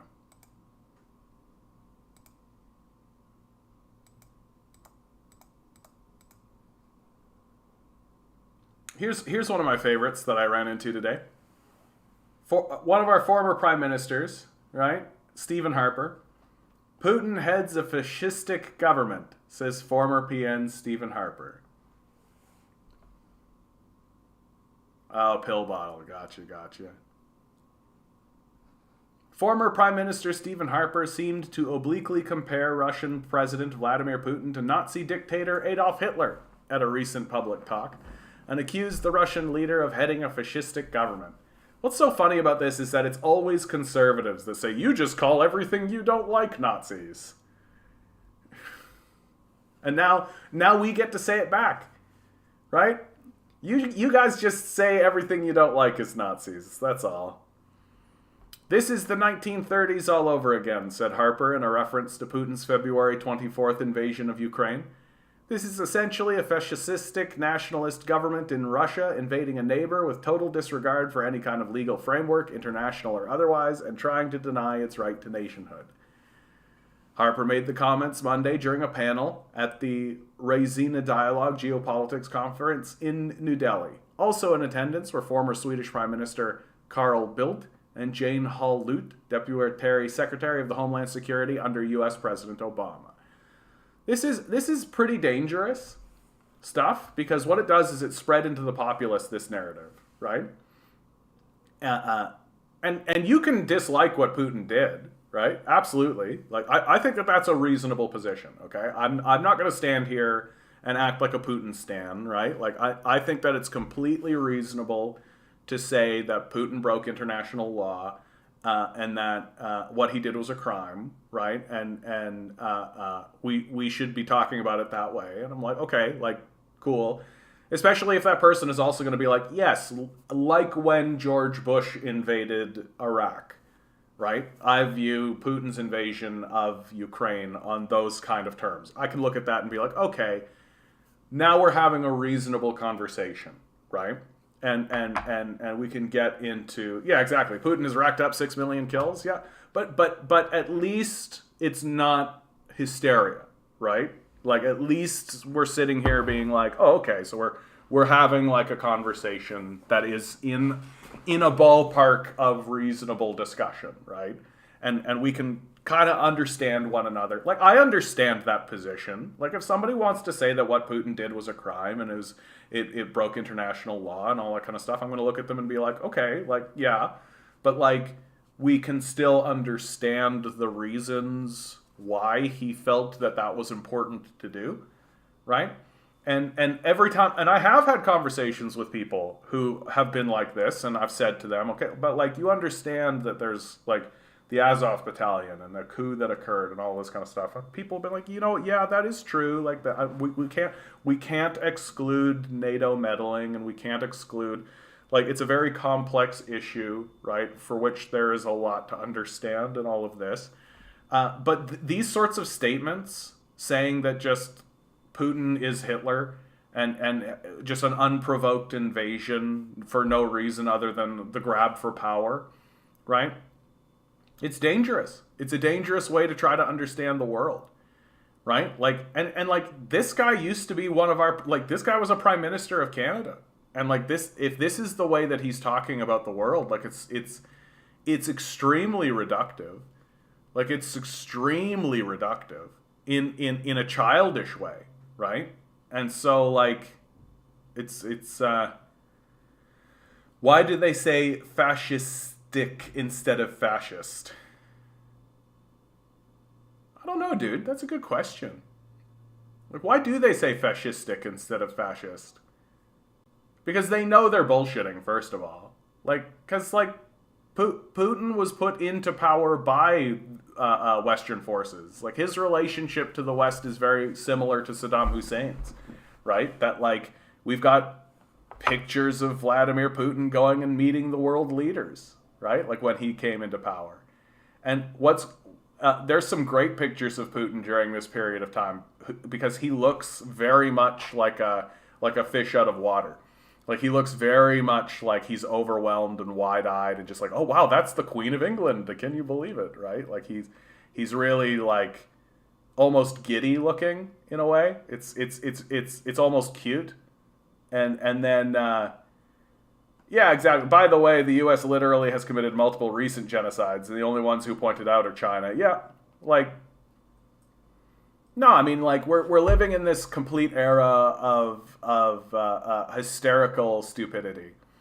Like, we can't pay any attention to our own crimes and what we've done, because and ultimately, if we do, that our crimes are good because we are good, right? And we can commit all the crimes we want because those crimes are justified, because the ends justifies the means, because we mean well. And the worst thing that we'll ever capitulate is oopsie-doo. We'll just be like, oopsie-doo, right? Oh, we made a boo-boo, right? We won't say that what we did was a moral abomination, that it was something a psychopath would do, right? No, it's just oopsie-doo. We meant good, but we actually did a oopsie, which is what we say about Iraq, right? Harper personally met Putin several times during his premiership, most notably at a 2014 G20 summit in Australia, which was held only a few months after Russia's annexation of Crimea. After Putin extended his hand to the Canadian at the Austrian summit, Harper is said to have responded, "I'll shake your hand, but I only have one thing to say to you: get out of Ukraine." I mean, that's great. Like,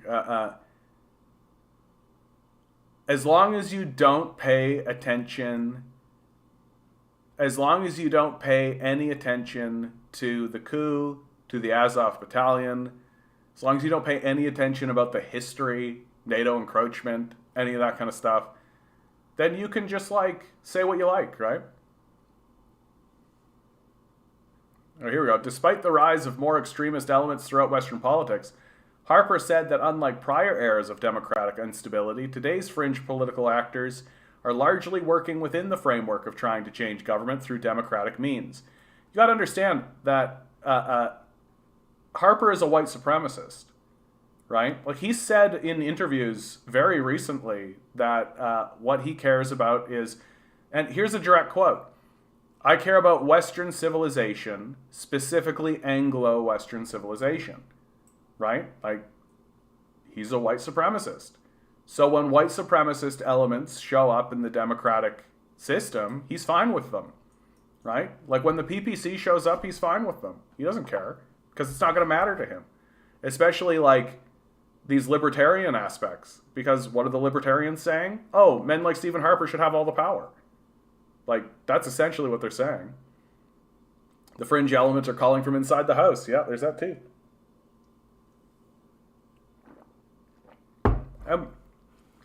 And we all know, like, We've got Justin Trudeau saying that he's more concerned about the far left than he is the far right, right? Even though it's like he's the one calling the emergency act on the far right, you know? And it's like, why are you more concerned about the far left? It's because he knows that that's where the truth is. We're the ones that are pointing out, like, hey, didn't that guy show up in blackface? Meanwhile, cracks appear in Liberal NDP alliance as Singh condemns Ottawa climate failure. They're not taking this serious, NDP leader says, as he props the government up. It's basically my only statement for these NDPers right now, right? Like they're using showmanship just as much as anybody else is, and like they're simultaneously voting for the Liberal budget while saying they're not taking this seriously. Well, if they're not taking this seriously and you're propping it up, then you're not taking it seriously. Very straightforwardly. Call another election. Right? Call the bluff. Like, I'm over it. Like, I'm over it. I don't take the NDP seriously as a political party. I don't think they're a serious party. I think that they're just a wing of the Liberals. And the Liberals will be fine with them critiquing the Liberal Party as much as they want, as long as they keep voting for their budgets, which is what they do. Right? Like, if they're actually a failure on the environment, then call another election. Call it. Keep calling them. Right? Like, I don't know why we need to dick around with this anymore. Right? Like, the fact that we're just continuously voting for these failure of liberals, right? Let's just get this party going. The idea that we're going to wait until 2025 to elect a conservative government, and then we're going to wait until 2029, like, before we actually do anything. Yeah, NDP show their true colors resurb. Yeah, I think that's right. They're just another wing of the Liberal Party, and all this is trying to do is to pretend as though there's a difference when there isn't. Like, if the NDP were to get into power, they'll just run like the Liberals did. There were news anchors saying that we should care about the Ukrainian victims solely because they are normal white children. Yeah. Yep. White supremacy rules the day, dude. Like, and when Donald Trump gets reelected, that's when it's gonna blow right up. Like, that's when it's gonna blow right up. Like, people are genuinely going to feel as though saying things like white people are the superior race is going to become like a normal talking point. Like, you're gonna see panel discussions, and someone's gonna be sitting at that table. And that's the kind of stuff they'll be saying, and that's their role in it. And that'll be called free speech, right? And people like Elon Musk will defend it, and his Twitter platform will be all about that, right? That'll be where all the white supremacists go to say all their white supremacist stuff. And you'll hear talking points like if a person of color stands up to a white supremacist and calls them out for the white supremacist, the white person will just say, I don't expect someone like you to understand the subject. Like, that's what it'll be, right? That's what it'll be. And yeah, meanwhile, like, race doesn't actually exist. Like, that's the best part, right? It's literally like color pigmentation. And that's it. Yeah, the overt racism around Ukraine refugees is a real emperor's clothes moment. Meanwhile, Afghanistan is starving. Yeah. Well, and we're creating that famine for the Afghani people. Like, we're creating that on purpose. Yeah, imagining Nazi panel discussion on PBS here in the U.S. I have a dark sense of humor to cope with all of this. Oh yeah, it's gonna be dark.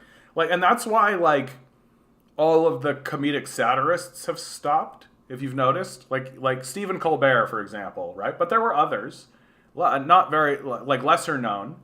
And the reason why they stopped is because to continue satirizing this means to be a Nazi. Like, you literally have to be a Nazi to satirize what's happening. Like, imagine somebody satirizing Ben Shapiro. Like, you're literally just going to be a Nazi, right? And I just don't think they have the stomach for it, is really what it is. That your job is to go and be a Nazi, right? I imagine it'd be quite difficult.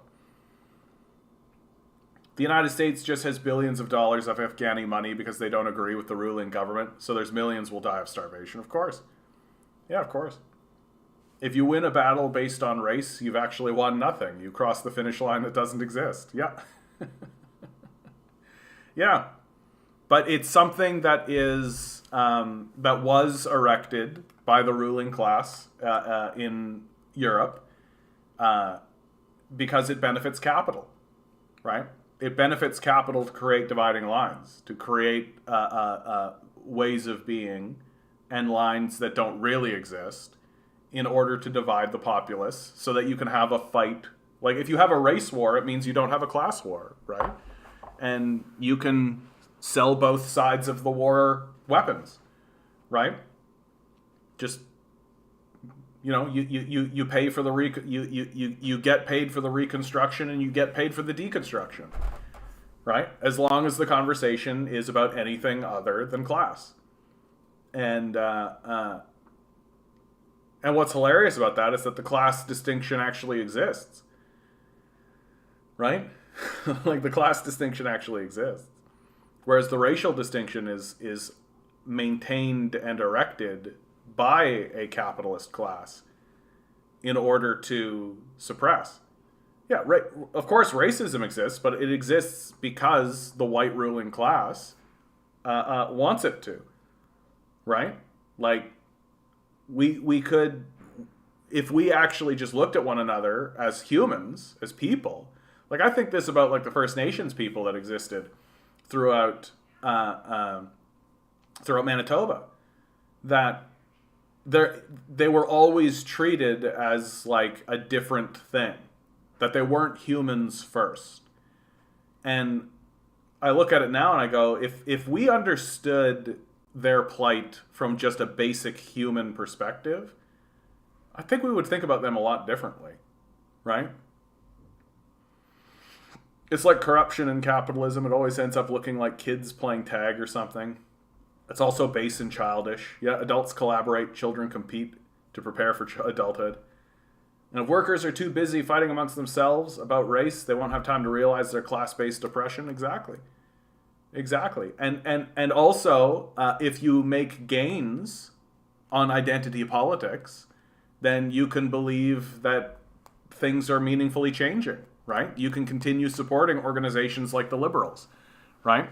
So a strategy and a tactic that exists between the conservatives and the liberals is to use race as a wedge issue and to create strong positions. We need another Malcolm X or two. They're in prison, dude. They're in prison. Like that's what the prison system's all about. It's to make sure that we don't get another Malcolm X, to make sure we don't get another Martin Luther King, right? Oh, you were helping your sister move, Barnabas. How sweet. How nice. Hope it went well for you, bud. Hope it was a clean move. Moving is always tough. There was a period of my life where I was moving on average once every 8 months, and I don't want to do it anymore. That's why I'm doing everything I can to not move out of this place, because I'm like so tired of it. I'm so tired of moving. I want to actually plant some roots. Want to actually get involved in a community, right? And I'm like, am I even going to be able to stay in this community that I'm in now? Because if I move again, I'm probably going to Manitoba, right? So, but we'll see. We'll see what the rent does.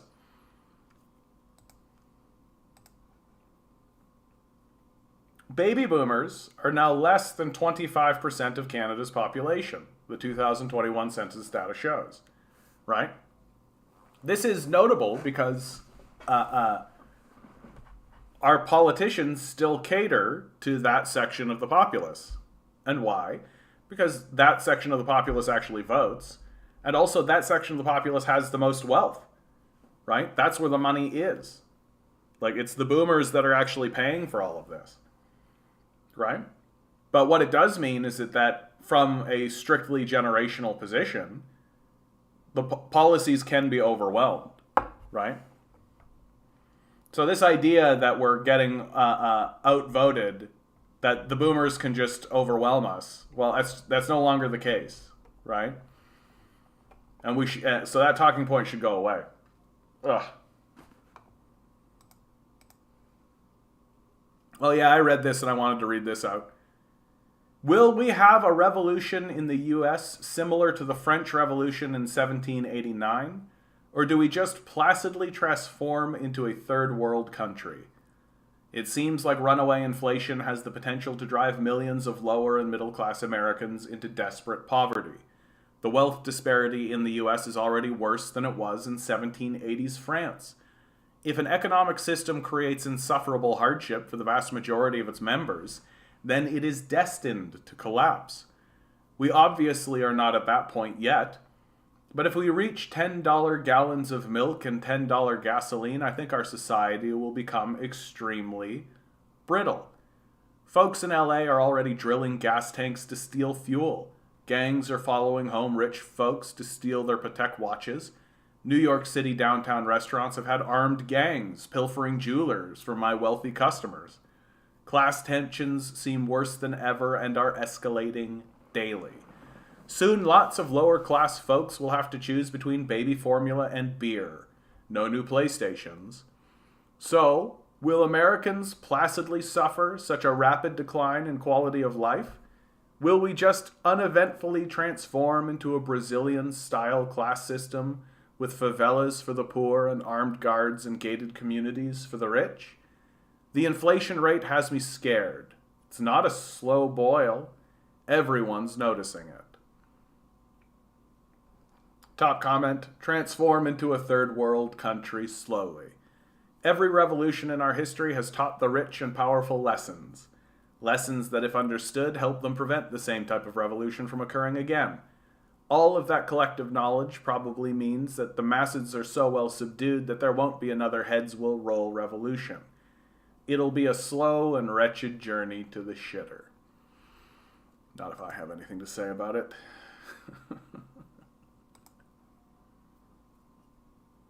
In positive news, though, there are now 30 unionized Starbucks stores.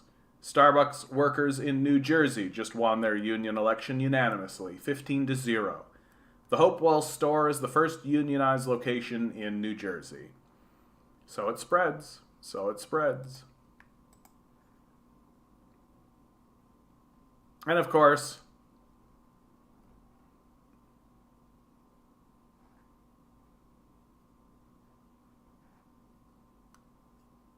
the decline into fascism, right? Conservatives open statistically significant lead over the liberals. As of April 22nd, support for the Conservatives has increased 4.3 percentage points, overtaking the liberals whose support dropped 2.2 percentage. The New Democrats also saw their support drop. But the key takeaway here is that the Conservatives are opening up a lead that is statistically significant. It's outside the margin of error.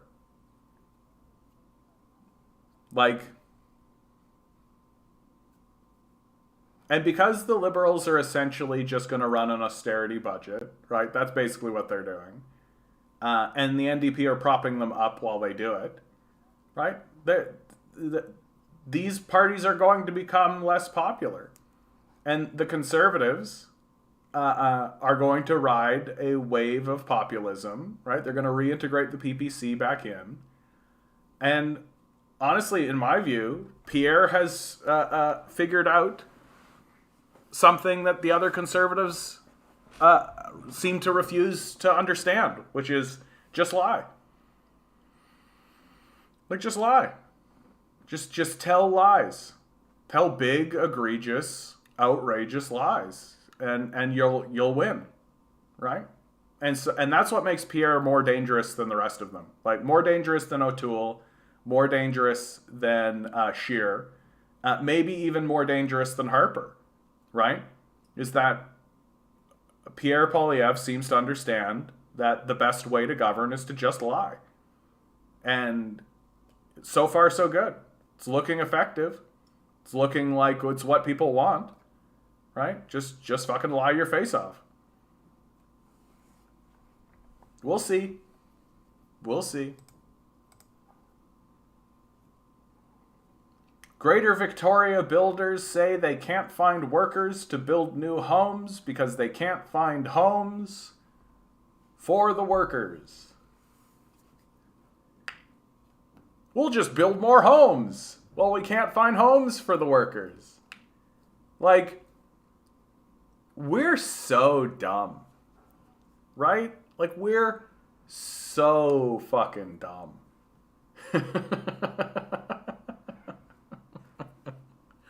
I just think that that's the thing, guys. Like, I feel like today's kind of a low energy stream for me.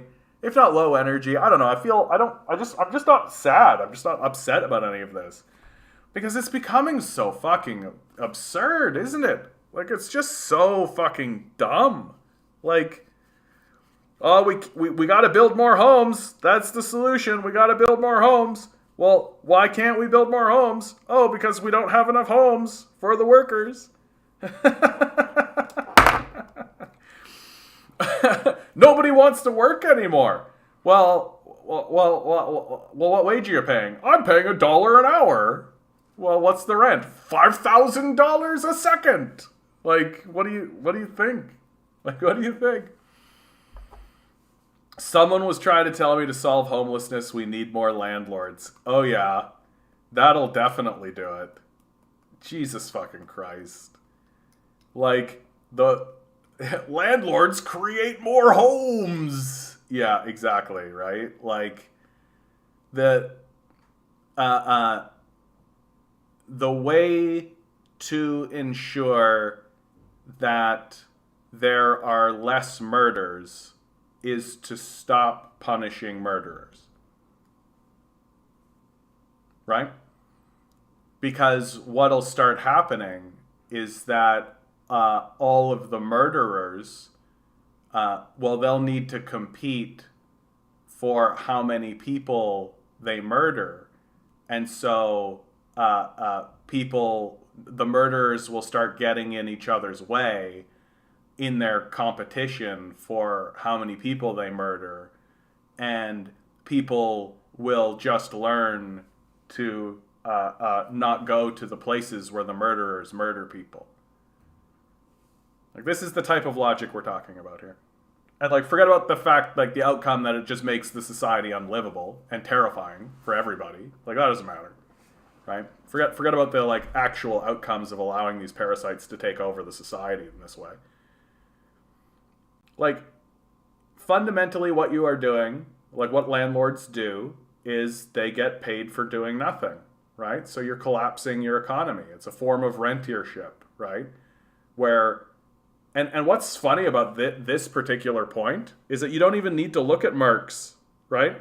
The Obama administration, on their way out the door, released an economic report about the state of the American economy, and in it they warned very much about renters, like about renters in the economy, right?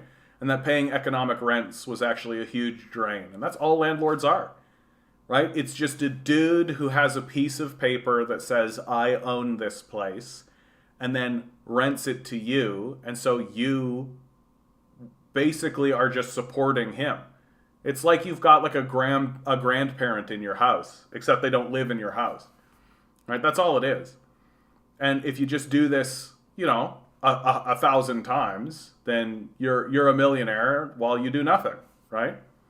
So it's passive income. No, it's not simple. See, the line isn't going up, so they can't house workers. See, yeah. In my area, they bring in workers from all over the country to wield pipe and set up fracking. They usually come with a camper, stay in the campgrounds. Like, we're so fucked, eh? Like, we're so fucked. Like, it's like bigger than fucked, though. Like, I just like, What do we think the, like, brick walls are gonna be? Like, what do we think the, like, big moments are gonna be? Like, because there's gonna be big collapses, right? There's gonna be big collapses that occur. Like, every time they raise the interest rate, every time the Bank of Canada raises the interest rate, that sends a ripple throughout the society, and a whole slew of people go bankrupt, right?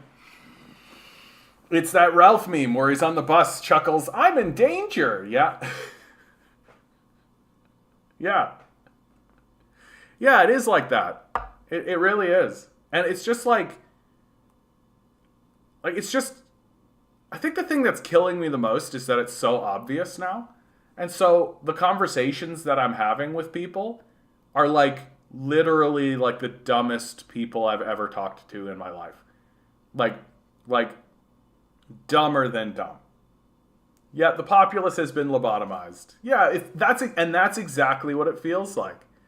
That's exactly what it feels like, Oddity. Like people walking around being like, the problem are immigrants. You're just like, you don't think that the problem is a billionaire class that's obviously exploiting the desperation of a refugee class that they create through war? Like, billionaires bomb and sanction place. People flee from place to where there is not that happening through temporary foreign worker programs. And then you turn around and say, the problem is the immigrant. Yeah, I've seen this consuming lead thing too, right? The boomers and Gen X are apparently supposed to have taken in a whole bunch of lead, like that they had a big lead poisoning thing that happened, and that's affected like so much. I actually think it really is as simple as just like we're being bombarded by a propaganda system that is very sophisticated, right? And that bombardment is setting a narrative that is incoherent, but it doesn't matter if it's incoherent, right? Like it's just loud and persuasive. Lead. I remember leaded gasoline. Oh, Lonnie, having some like, do you remember the smell of it? Is that what it is? Is it coming back around? Does it evoke memories for you? Oh yeah, I breathed in so much lead from cars. They had a lot dirtier exhaust too, as well as lead. Oh yeah. I love it because you guys are talking about it like almost nostalgically. You know what I mean?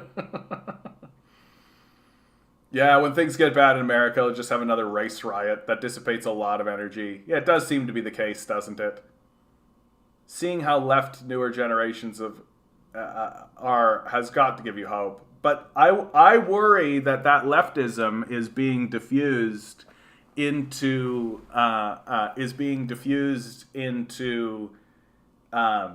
like identity politics, into non-class based like generational divides, right? The sexual revolution, right? The gender revolution, but nobody's actually having really meaningful conversations about how like, hey, how come I have a boss? How come there's an ownership class generally, right? And hey, Victini, how you doing, bud? Are you coming out tomorrow? There's a bunch of protests tomorrow, dude. 11 o'clock. There's the one at Queen's Park for ODSP, and then at 2:30 we're shutting down Dundas Street. And and there's also the alt-right pipeline, right? That the right wing has done a good job of getting into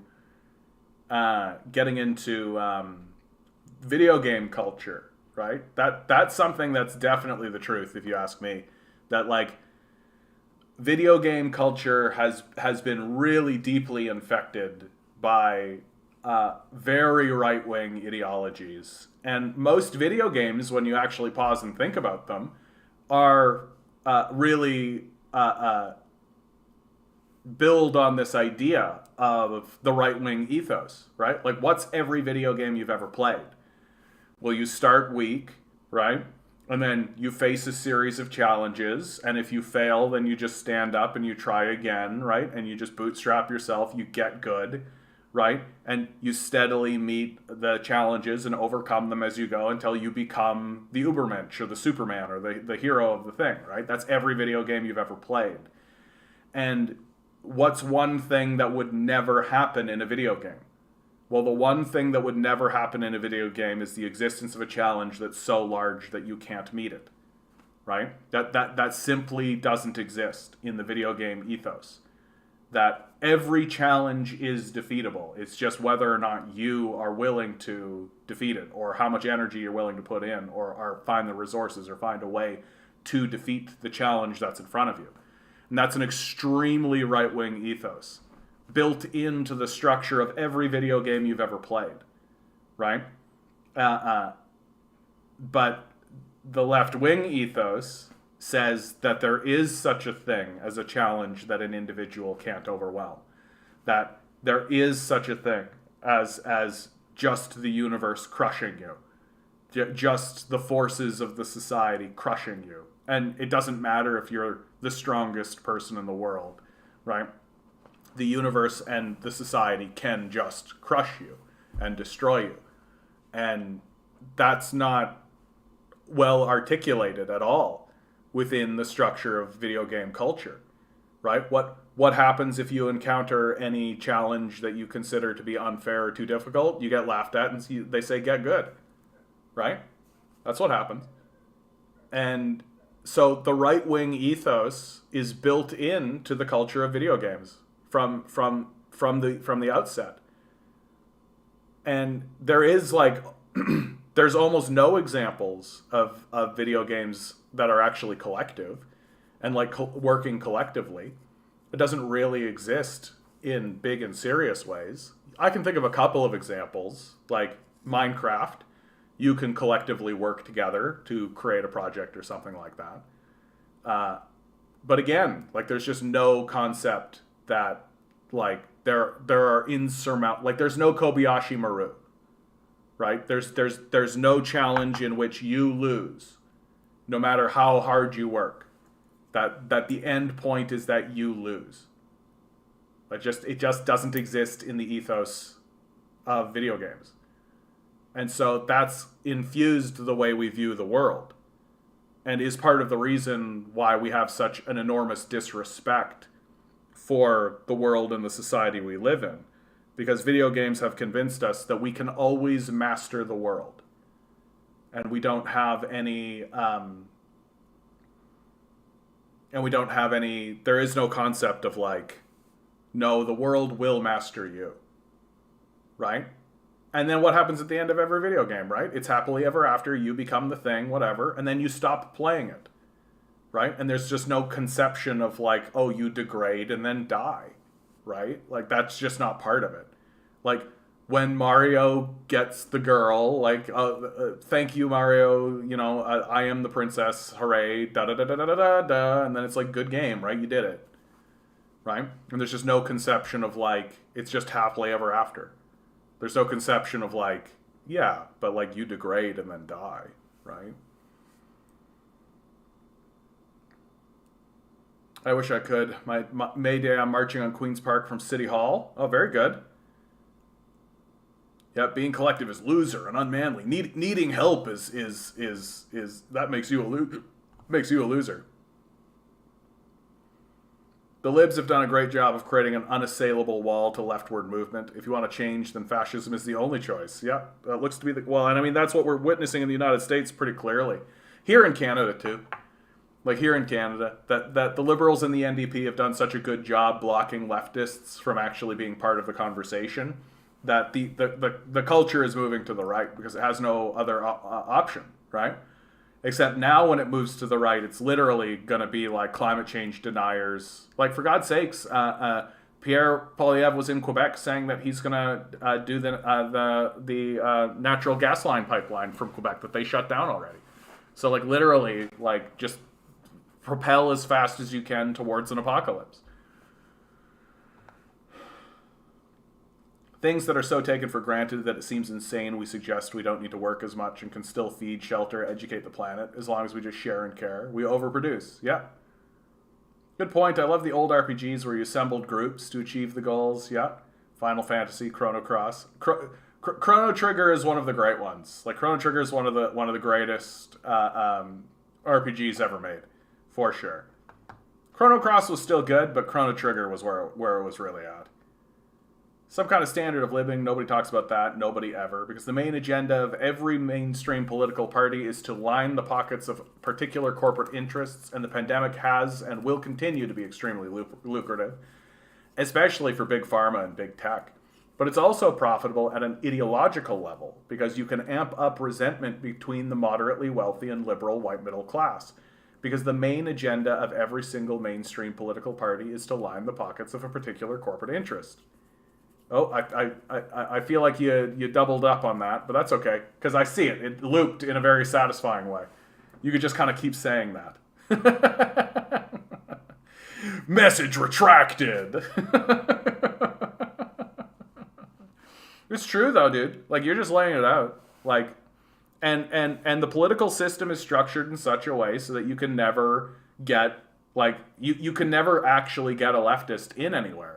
And if they did start to make any gains, not only would they be silenced, but in many cases they would just get beat up, right? And if we're going to get beat up anyway, we might as well be doing it surrounding the halls of power. Yeah, Ontario Green Party promises 20% tax on domestic home buyers with multiple properties. It's just not going to work. They'll just pay it, right? They'll just pay it. Like, it's just not going to work. Yeah. Worth pointing out again, many Freshie customers have already encountered Percy, a video calling device attached to cash registers at some locations in Ontario. Behind the screens are workers thousands of kilometers away in Nicaragua making $3.75 an hour. Who said anything about within the system? Yeah, exactly. Oh, I wanted to point this out to everybody. There used to be a fellow on YouTube by the name of Bay Area 415. He was doing a lot of work on China and debunking a lot of the propaganda around China. And really, really good stuff, really good sources, really good presentation. I learned a lot from him personally, and I found him to be very helpful for me. He ends up getting doxxed.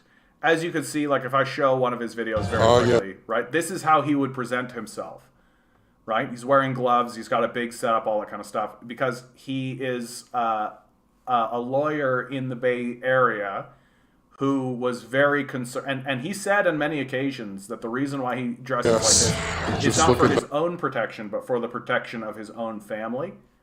Have a good one, Nova Scotia. And he gets doxxed. And so this chases him off of YouTube, and he stops doing what he's doing because he's concerned about the safety of his own family and all of this. But his videos are pulled down and all of this. Well, somebody's got them all, and they've been re-uploaded.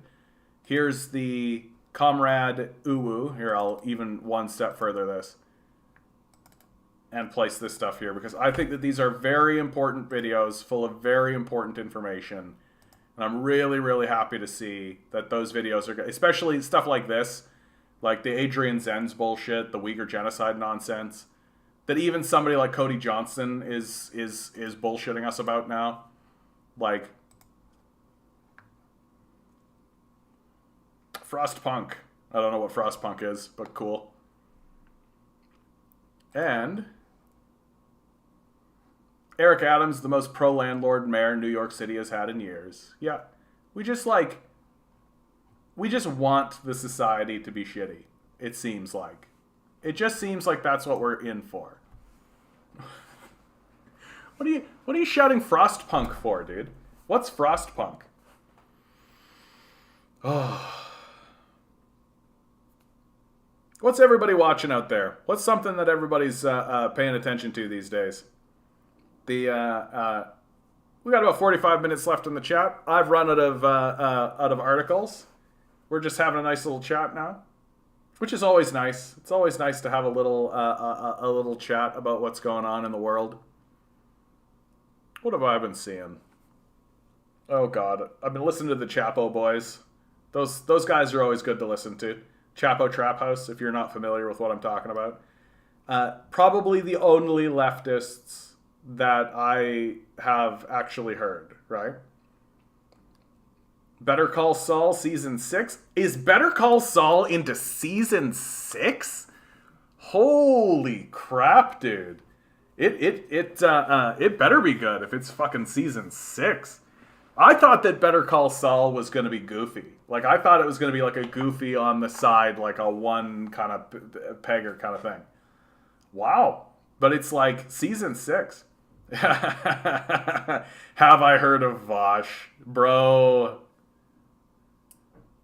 Vosh. Literally, if you want evidence that all you need to do to be successful is be the first person in the door on a new platform, Vosh is all the evidence you need that shows that that's the case. If that guy tried to start doing his stuff now, he would be chased out. Like, he'd be chased out. We don't need, like, another imperialist pedophile. It's class fear, fear that the slaves will get their stink on us, fear that our pleasant lives will be disrupted by the suffering of others. Yeah, absolutely, dude. That the worst thing that can happen to a conservative is a poor person complaining about their lives. Like, that's the worst thing that happens to conservatives. It shocks me that once a black person makes it, they forget who they were and support fellow rich people. Well, that's how they make it, though. Like, that's how they make it. Right? Like, you don't actually make it out of, like, ghettos and redline kind of stuffs without capitulating to the larger class. Vosh is 100% PSYOP. I don't know if he's 100% PSYOP, but he's already admitted to being a CIA narc during Occupy. Right? Like, he already has admitted that during Occupy he would go and narc on people to CIA. So, like, this is the guy that you're listening to? Like, and my perspective is that, like, I have this critique of Vosh, but I also have this critique of guys like Jon Stewart, John Oliver as well, like all these guys, Stephen Colbert. Like, they can bring up good points about domestic politics, and about what's going on domestically, but but when it comes to foreign politics, when it comes to international affairs, they essentially just toe the CIA line, right? Like, Jon Stewart is, in my view, a complete expert at this.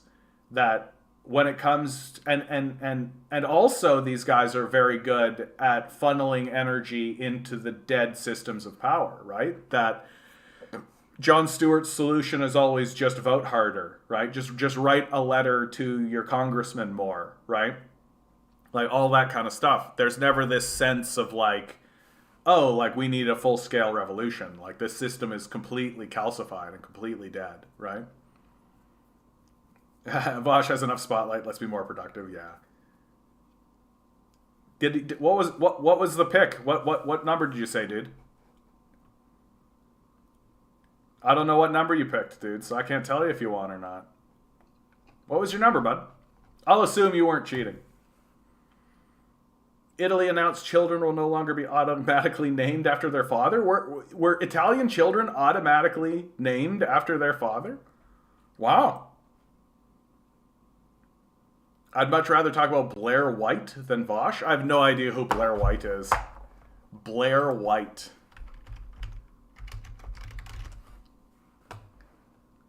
Yeah, I have no idea who this is.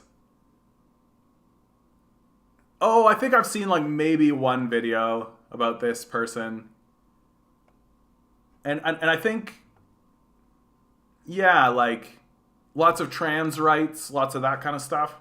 Which I've always been, like for me, I'm you guys know me, right? I'm about class, right? Like, that's what I'm trying to focus on. And I feel like if someone wants to focus on trans rights and those sorts of things, then they're going to do that, right? And I just worry that a lot of energy has been put in this direction specifically to funnel us away from the class discussion. Which isn't to say, like, we should be pro-trans, right? Like, trans people have rights. Trans people should, like, I am of the opinion that whatever you want to do to your body, you go ahead. Like, and if you're going to tell me, and also I think that there's a lot of historical evidence. Like, if you want to talk about historical analysis of the subject of trans rights, and like, there's been lots and lots and lots of cultures who have accepted this concept in the past, like First Nations cultures, where they actually had like 13 different identity things, and I'm just like, okay, like, so there's like a historical entrenchment, and why shouldn't life be more complex in this regard, right? Seems pretty small-minded to say that there is only man and woman, and these two come together, and that there isn't like a gradient, or that there couldn't be alternative ways for things to operate, right? I just think it's probably the case. Now we're seeing shoe on head. Shoe on head. Oh yeah, her. But shoe on head is a joke. But she is a joke. Like, that's her whole thing. Like, she is a joke. And she knows it. Right? Like, she's not trying to be anything but that. She's just trying to be funny. Right? And I've seen her stuff, and I get it. Like, I understand why she's like, I understand why she's popular. She's a cute girl who tells jokes and analyzes culture in an amusing sort of way. I get it. I just don't. I've never heard like an actual platform from her, because I don't think she has one. Like, I just think that she's just trying to be funny. John, do you like ContraPoints? ContraPoints. ContraPoints. Oh, again, this is another YouTuber that I don't really follow or spend any time to, but anytime I've heard them talk, seems reasonable. Seems like they're putting forward like reasonable. I think that's where I'll land. Just straight up. If you were like a ContraPoints person and you're like, ContraPoints is the greatest, I'd be like, okay, yeah, great. I think that makes sense. I just think that they're doing something that I don't really want to invest into. And it's as simple as that. But like, for the people who do, I understand it. I get it. No problem there. I think my only, it's not really even a critique. It's just who you guys know what I'm going to say, right? You know what I'm going to say. It's all identity politics. Like, it's all identity politics. So it's cultural analysis from, and you can just see it, right? Transgenders, beauty, critical gender, right? So there's no envy, J.K. Rowling, voting, right? So there's no class analysis here, right? But again, reasonable, and I get it. Oh God, now you guys are, oh my God. Lost Sophie Tube. Oh, it feels like I have not invested any amount of time into this channel. So I don't know. But again, I suspect it'll be the same thing, right? Just like no class analysis, right? Just identity politics or cultural politics, right? And that's it. Like, I would much prefer, like, if you guys want, like, I think the Gravel Institute is releasing very powerful videos. How Britain starved Ireland, how America facilitate genocide in Bangladesh.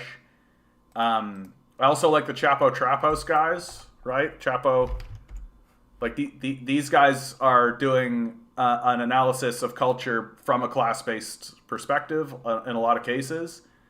They're very clever. Yeah, it does analysis, but definitely not. But definitely prefers to not to tread the line too much. You know who I also like is Hakeem. Like, Hakeem does really, really good work. And the thing that I really like about Hakeem is that he's he's extremely well read and also very specific. Like, he's got a lot of specificity in the way that he presents his arguments and the way that he talks, which I really, yeah, Richard Wolff, Chris Hedges. I'm glad to see that Chris Hedges is starting to build a YouTube following after his RT channel got removed. So he's starting to build a new following. Rob Rousseau, Richard Medhurst. I don't know much about Rob Rousseau, honestly, but Richard Medhurst is good. Hakeem's Second Thought. Yeah, Hugo, Nick, Marxist Paul. Yeah, these are all good sources. You guys, what about red grapes or green grapes? I just like grapes. As long as they don't have seeds in them. No seeds, thank you. Pineapple on pizza? I literally had a pineapple pizza today, so that's fine. Trans rights as a distraction to class struggle is to class struggle as a distraction from collapse. Interesting. Trans rights as a distraction to class struggle is to class struggle as a distraction from collapse. I mean, I think that class struggle is the heart of all of it, even within the collapse, because the collapse is going to affect different classes differently, right? Like the ownership class is going to experience the collapse very differently from the working class, and you can see that people within the ownership class don't really understand that, right? That people within the ownership class, like someone like, again, I talk about Ben Shapiro, right? Ben Shapiro does not understand that he is of a different class, right? Because he's a child, fundamentally. He has a childish ethos and a childish viewpoint on the world. Literally saying things like the Torah matters more than reason or any of this kind of stuff. Like that we need to apply our thinking to the Torah first instead of the other way around. And just, he has a magic book that has all his magic answers, right? And these are legitimate things that he's actually said in public and he expects to be taken seriously. And for some reason, people do take him seriously. And I think it's just because fashion is very popular and he's a fascist, so it's very straightforward. But, like, this is how you end up with the idea that, like, capitalism is freedom, right? I'm free to do whatever I want, and I can do this, that, and the other thing. It's because you're an owner, right? Like, if you're of the ownership class, of course you're going to view capitalism as freedom because you enslave other people and tell them what to do. Right? So, and you're free to do that in a capitalist system.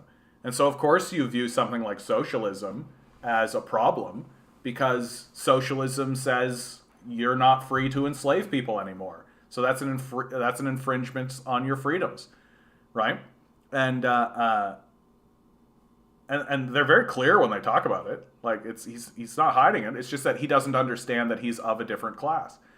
And his solutions, if you do start to have class discussion with him, is just become a slaver, right? Like, I'm a slaver, you should be a slaver too, right? So that the solution is to just become of his class. And it's not to ameliorate the class distinction or to try to dissolve the class distinction. It's just saying to the slave, become a slaver, right? That's the solution as far as these guys are concerned. And so when the collapse begins, they're going to experience it very differently.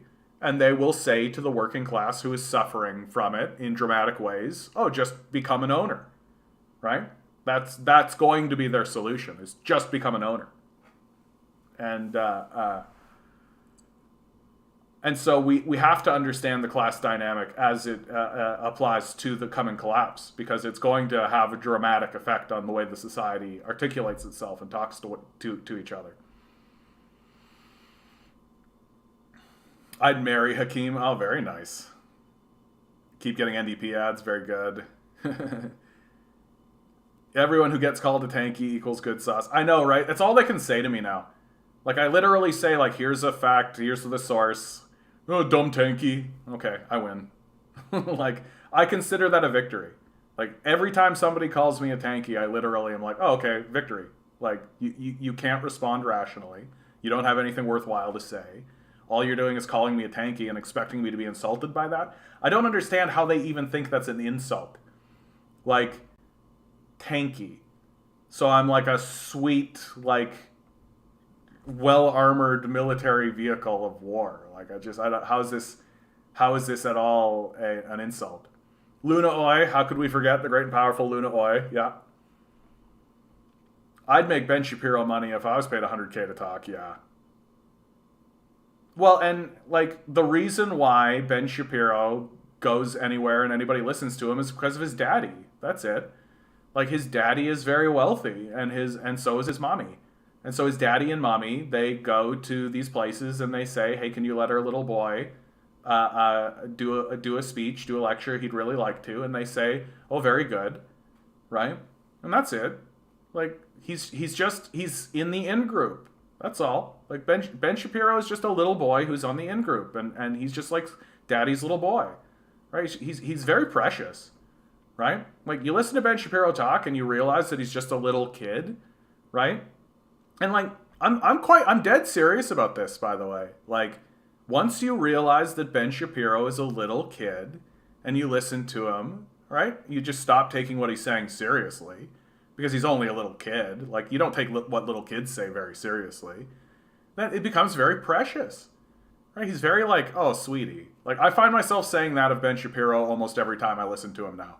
Oh, sweetie. Like, he thinks that Santa is real. Like, he has a very childish view of the world. And it would be precious if it wasn't so dangerous.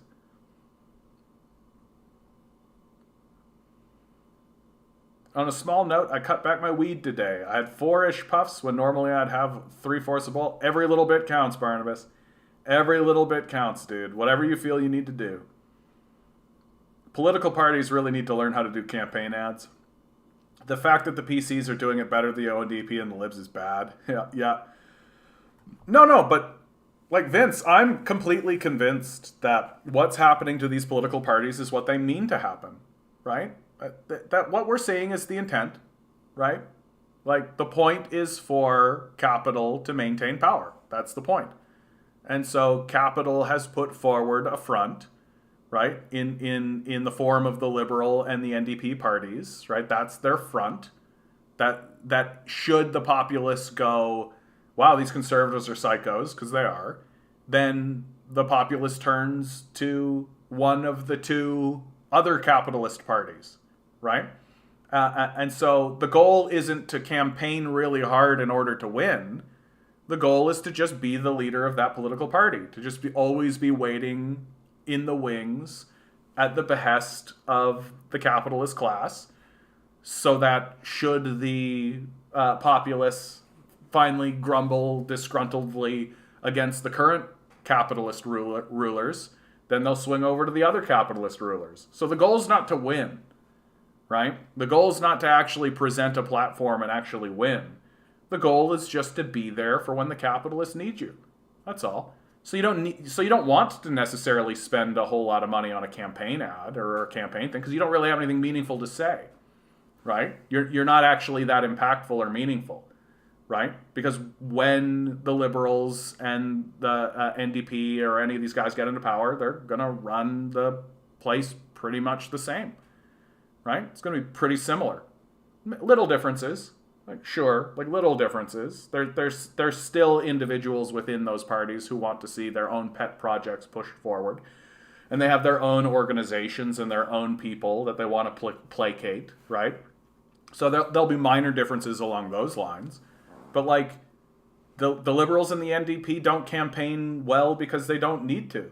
Because they're doing exactly what they should, right?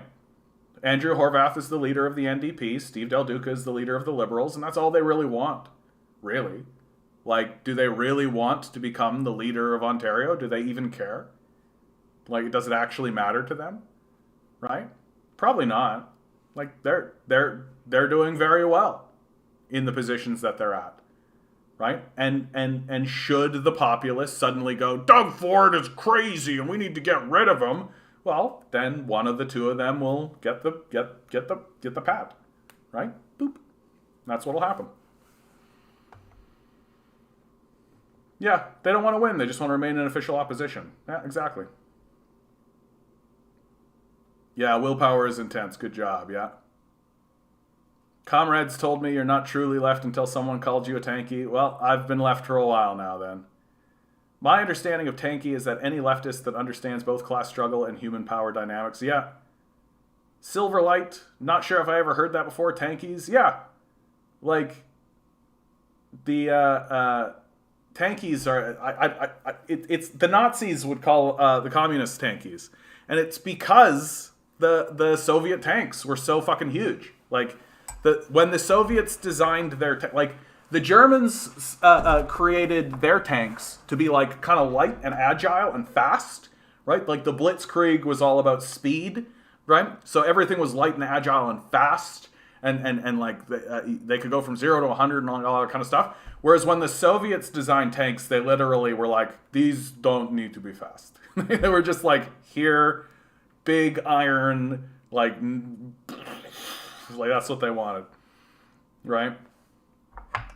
I just want to say, John, I sprained my neck nodding in agreement with you. You can't see me, but I totally love your streams. Thank you, Bumble Guppy. I appreciate that, bud. Mocked is saying Comrade Rice. I don't know who this is. You said that before, Mocked, and I glazed over it. Hold on, who are you talking about? We got 11 people watching. Good. I'm so glad you're all here today, guys. Comrade. I'm like, I feel like I'm only. Wow.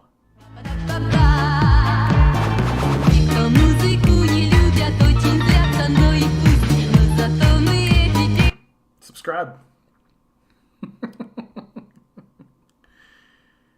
Oh, wow. We got like the British Communist Party statement on the conflict, mutually assured destruction. Oh, yeah. Here we go. Michael Parenti stuff. Yeah, this guy knows what's up. How often is he updating? 2 months, 3 months? Not that often. Not that often. I worry about guys like this. It's really easy to get caught in like every video needs to be a banger. And you guys know me, like, that's not how I am. I'm very much like walk and talk, like, but, like, we do need this kind of commentary, and we do need these guys here for sure. Emmanuel Macron is forming a new right-wing bloc. Like, the whole thing is swinging to the right. Like, we're all swinging to the right. Aren't Ben Shapiro's parents ex-Hollywood producers? I think that's correct, yeah. Yeah, the lib left believes in the power of sternly worded letters, then capitalists will become philosopher kings somehow. Yeah, right.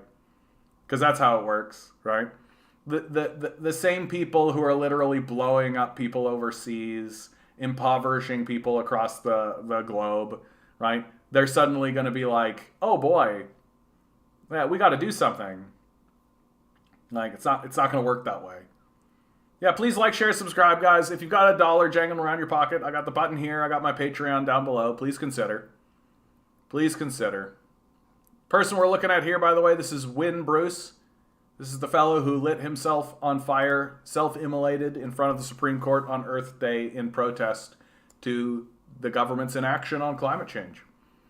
Real champion. Like a true martyr of the cause.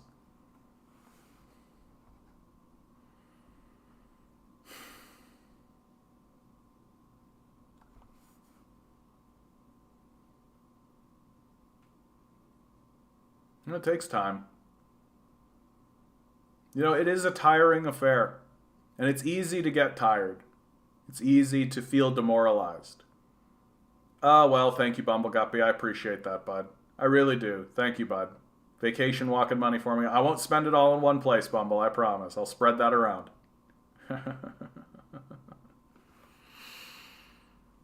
It's the reason we're here, guys. It's the reason we're here is because the isolation is the worst part for sure.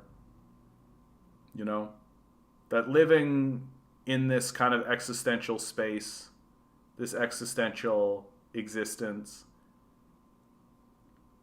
by ourselves, I think makes it very difficult. And I'd like to take this moment to encourage everybody, right? Start reaching out to your friends, start reaching out to your neighbors, start creating neighborhood organizations. Right? I buy coffee. The owner takes that money, profit, and hoards it. How is there still money? Yeah, so that is actually part of what's happening to our economy. That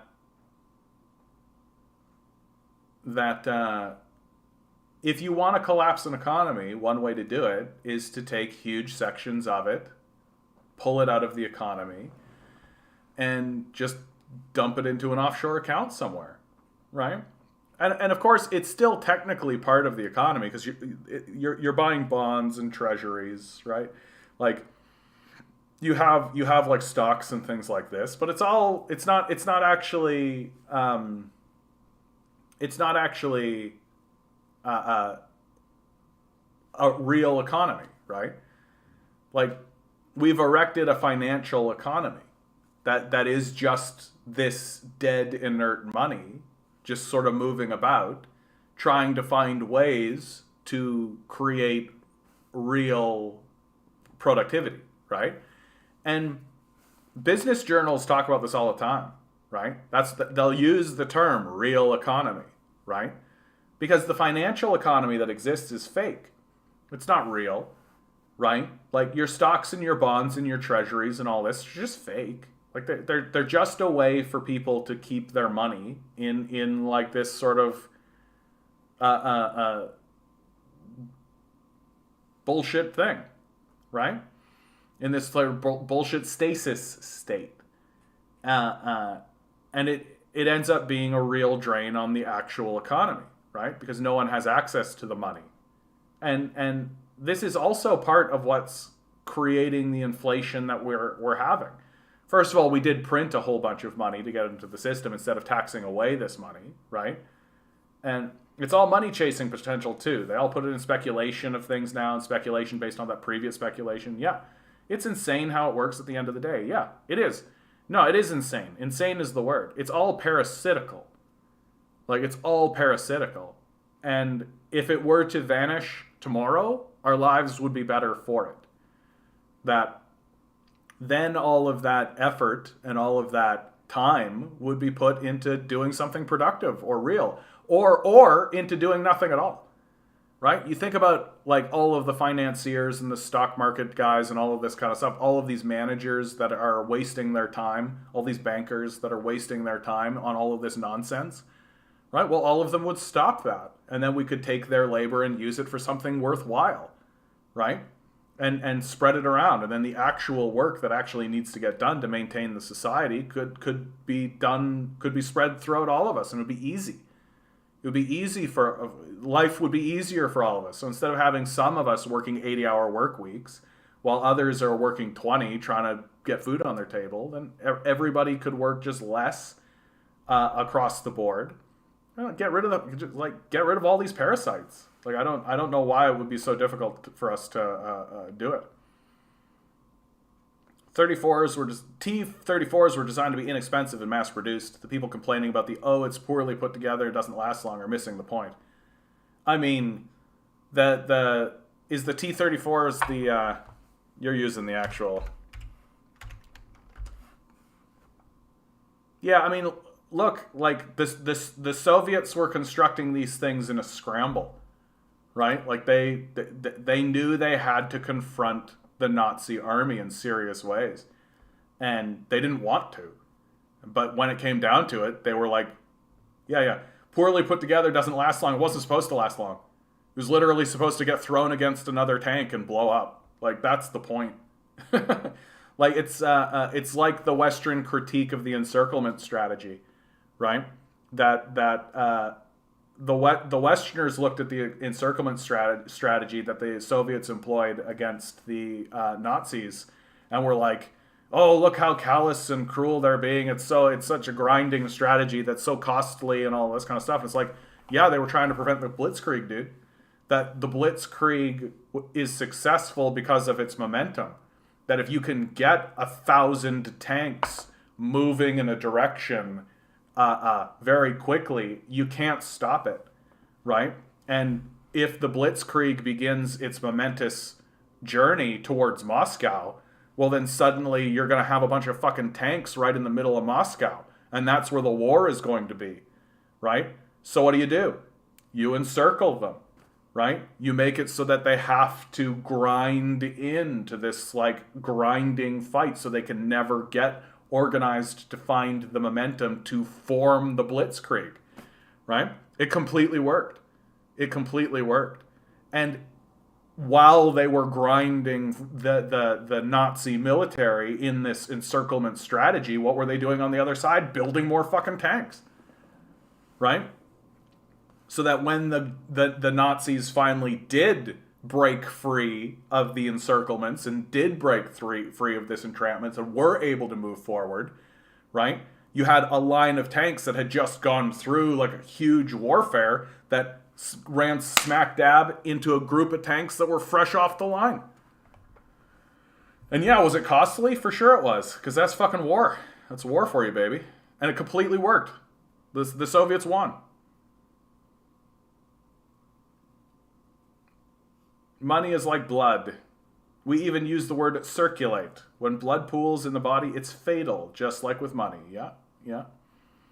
If I decided I wanted to trade lumber like bonds, since what's worth money is imaginary, no one would trade it. I mean, if you could find somebody who wanted the lumber, sure. Like that's always been the argument from the finance position, is that, oh, we have like a common currency. And everything is traded in this common currency, right? But instead of that being the end of the story for money, it's cascaded into this, like, the human imagination has gone into financialization, and we've created fictitious capital, right? That instead of understanding the limitations of currency and the limitations of resources and the limitations of all of that, we've literally just created a dream world of financial markets that don't really exist. That, like, if I take the Canadian dollar and put it into the franc and then transfer that to the ruble and then put that into the yuan and then transfer it back to the Canadian dollar, if I do that at the right time, at the right moments, I can end up with more Canadian dollars, right? Just by the way it works. But none of that is actually beneficial. Doesn't actually help anybody. It just makes me more dollars, right? And because the entire system of like finance capital is based on like an illusionary fiction in the first place, right? None of it actually matters. It doesn't actually generate anything. It doesn't create anything, right?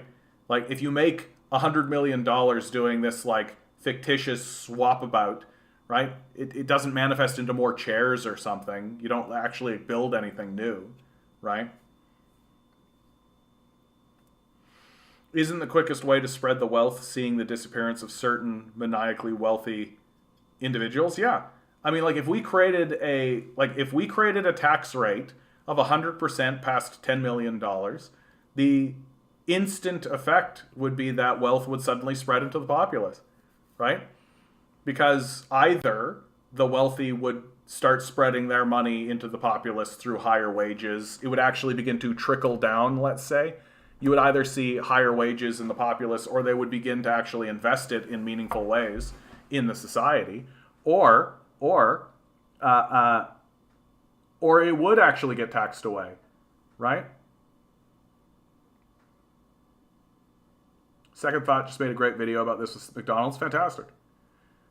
We were talking about Existenz not too long ago. Oh, yeah. It's been a while since I've seen that one, dude. I only have, like, glimmering remembrances of it. I remember there was, like, some kind of, like organic creature that they would, like, put into, a hole in their neck, and that would take them into another world or something. I do think that Existenz was, like, a movie that was a little too soon. You know what I mean? Like, I think that movie would play a little bit stronger now. Because I think it would be more successful visually. It'd be more successful visually. But anyway, did you know there's a so-called sequel directed by son of Cronenberg? Possessor? It was good? All right, cool. Hold on. Let's take a look. We got 10 minutes left on the clock. I'm totally cool. Possessor. A 2020 film. Here we go. Who's in it? Christopher Abbott, Jennifer Jason Leigh, I'm sure reprising her role. Sean Bean. Okay, I can't ask that question. I was going to ask if Sean Bean dies, because if Sean Bean doesn't die, then wasted. It's not valid. I wish I could show the trailer, but I can't do that. It sucks. Let's take a look at what's the synopsis. There's always a synopsis. Here we go. First of all, it's creepy looking. Creepy. Come on, give me the synopsis. Where's Brandon Cronenberg cashing in? Come on, like how this should be easy. It should be really easy. Here we go. An agent works for a secretive organization that uses brain implant technology to inhabit other people's bodies, ultimately driving them to commit assassinations for high-paying clients. 6.5 out of 10.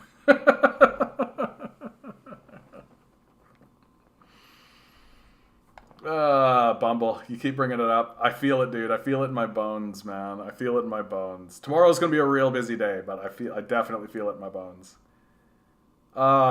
Just I can hear the ocean already. It's gonna be good.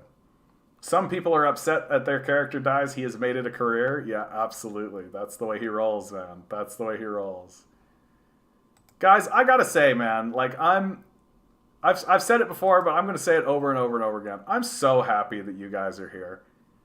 You guys are really what makes this a real joy, you know? That, like, when I started this, it really was from a place of, like, angst, anxiousness, anger, frustration. But as I've begun talking to you guys more and seen more and all of that kind of stuff, I really see, like, I'm so glad that it's becoming a community thing, that it's becoming more of a solidarity movement. It's becoming more of a kind of thing. Demand Better sneaking in 10 minutes on the clock. Good to see you, bud. Good to see you, bud. I'd be happy too if I could talk to people on my stream. Barnabas, just keep it up, bud. That's all it is. Keep it up. I did this stuff for a year before anything started to move. Right? I was doing YouTube videos for a year before anybody even gave me $1. And then I was very fortunate though, because when I started to stream, I had been doing YouTube videos for quite some time. And when I started to stream, I was very fortunate because there was people who were coming into the stream almost right away. Because I think that what I'm doing is people are hungry for it. People are hungry for a perspective that's different from what they're hearing. Right? Which is why I'm happy to call myself a communist, and I'm happy to be on that perspective and that side of it, because I think that, especially as the collapse continues, there's going to be more and more people who are, like, going to be disillusioned and disenfranchised, right? And so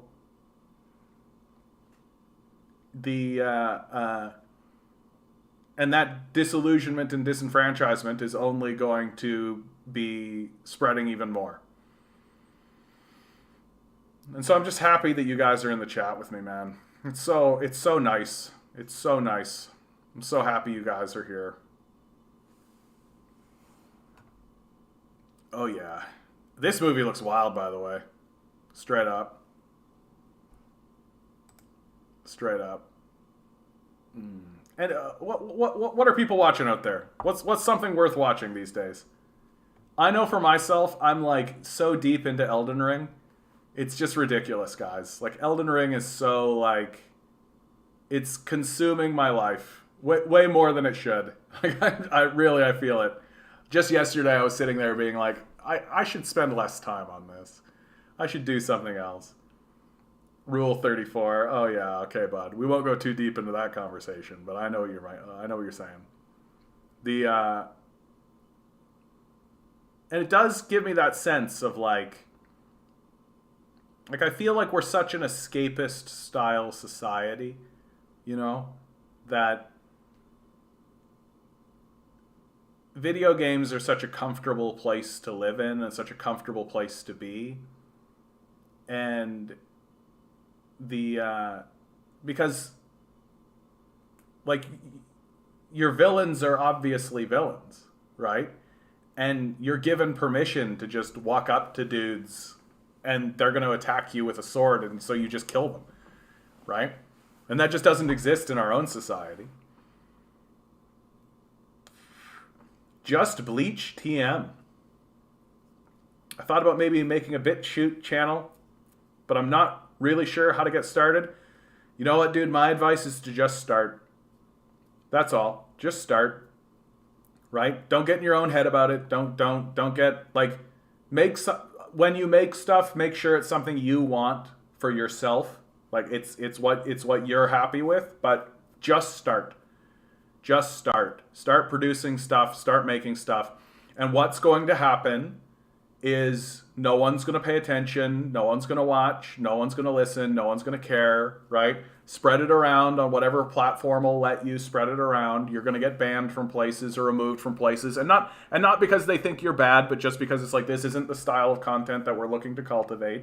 So spread it around, figure it out, but like, I've talked to lots of people who want to get started on this kind of stuff, and they get caught in kind of a perpetual planning and a perpetual envisioning and a perpetual storyboarding, right? Forget all of that. Just start. You're gonna make mistakes. You're gonna suck. You're gonna do stuff that people are gonna shit on you for. But remember, if they're shitting on you, they're still talking about you, right? That's important, right? That interaction matters more than anything else, and it is just keep doing it. Just keep doing it. Just keep doing it, right? Like, yeah. I mean, I know it sounds very simple. It does. It sounds very simple, but that's the only advice I have, because it's the only thing I did. I just, like, how I started this channel is I was walking home from work, and I would just record myself talking about what I was thinking about that day from the news that I'd been watching. And then once I got laid off from that job, I started to make more research-based stuff, but I was unhappy with it. And then finally I just started doing a live stream. And it caught on straight away. And I started getting more subscribers, and it's just more and more and more. And then steadily it was just growing and growing. And now I've got the 1,000. And it's still, we're plugging away. We're still plugging away. And of course, the subscriber count has kind of ground down a little bit. I've gotten less subscribers, but that's partially because I've stopped trying so hard. I need a vacation. I need a vacation is what it is. Thank God I'm about to go on vacation. Yep, we always learn more from our mistakes than from our successes. So get out there, fall on your face. It's living. That's right. That's right. That's right. And if all you do is plan it, then you get really good at planning. Got to start that big advertising campaign.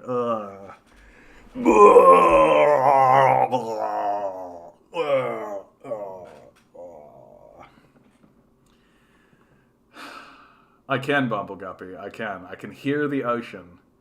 I can feel the wind. Can you feel it calling in the air tonight? Oh, Lord. That vomit sounds needs to start each commercial. Yeah, dude. Yeah, dude. Absolutely. Oh, guys. What a time to be alive, eh? What a time to be alive. I think... Copyright infringement detected. Yeah. All right, guys. I think I am going to shut this down a couple of minutes early. Thank you so much for being here, each and every one of you.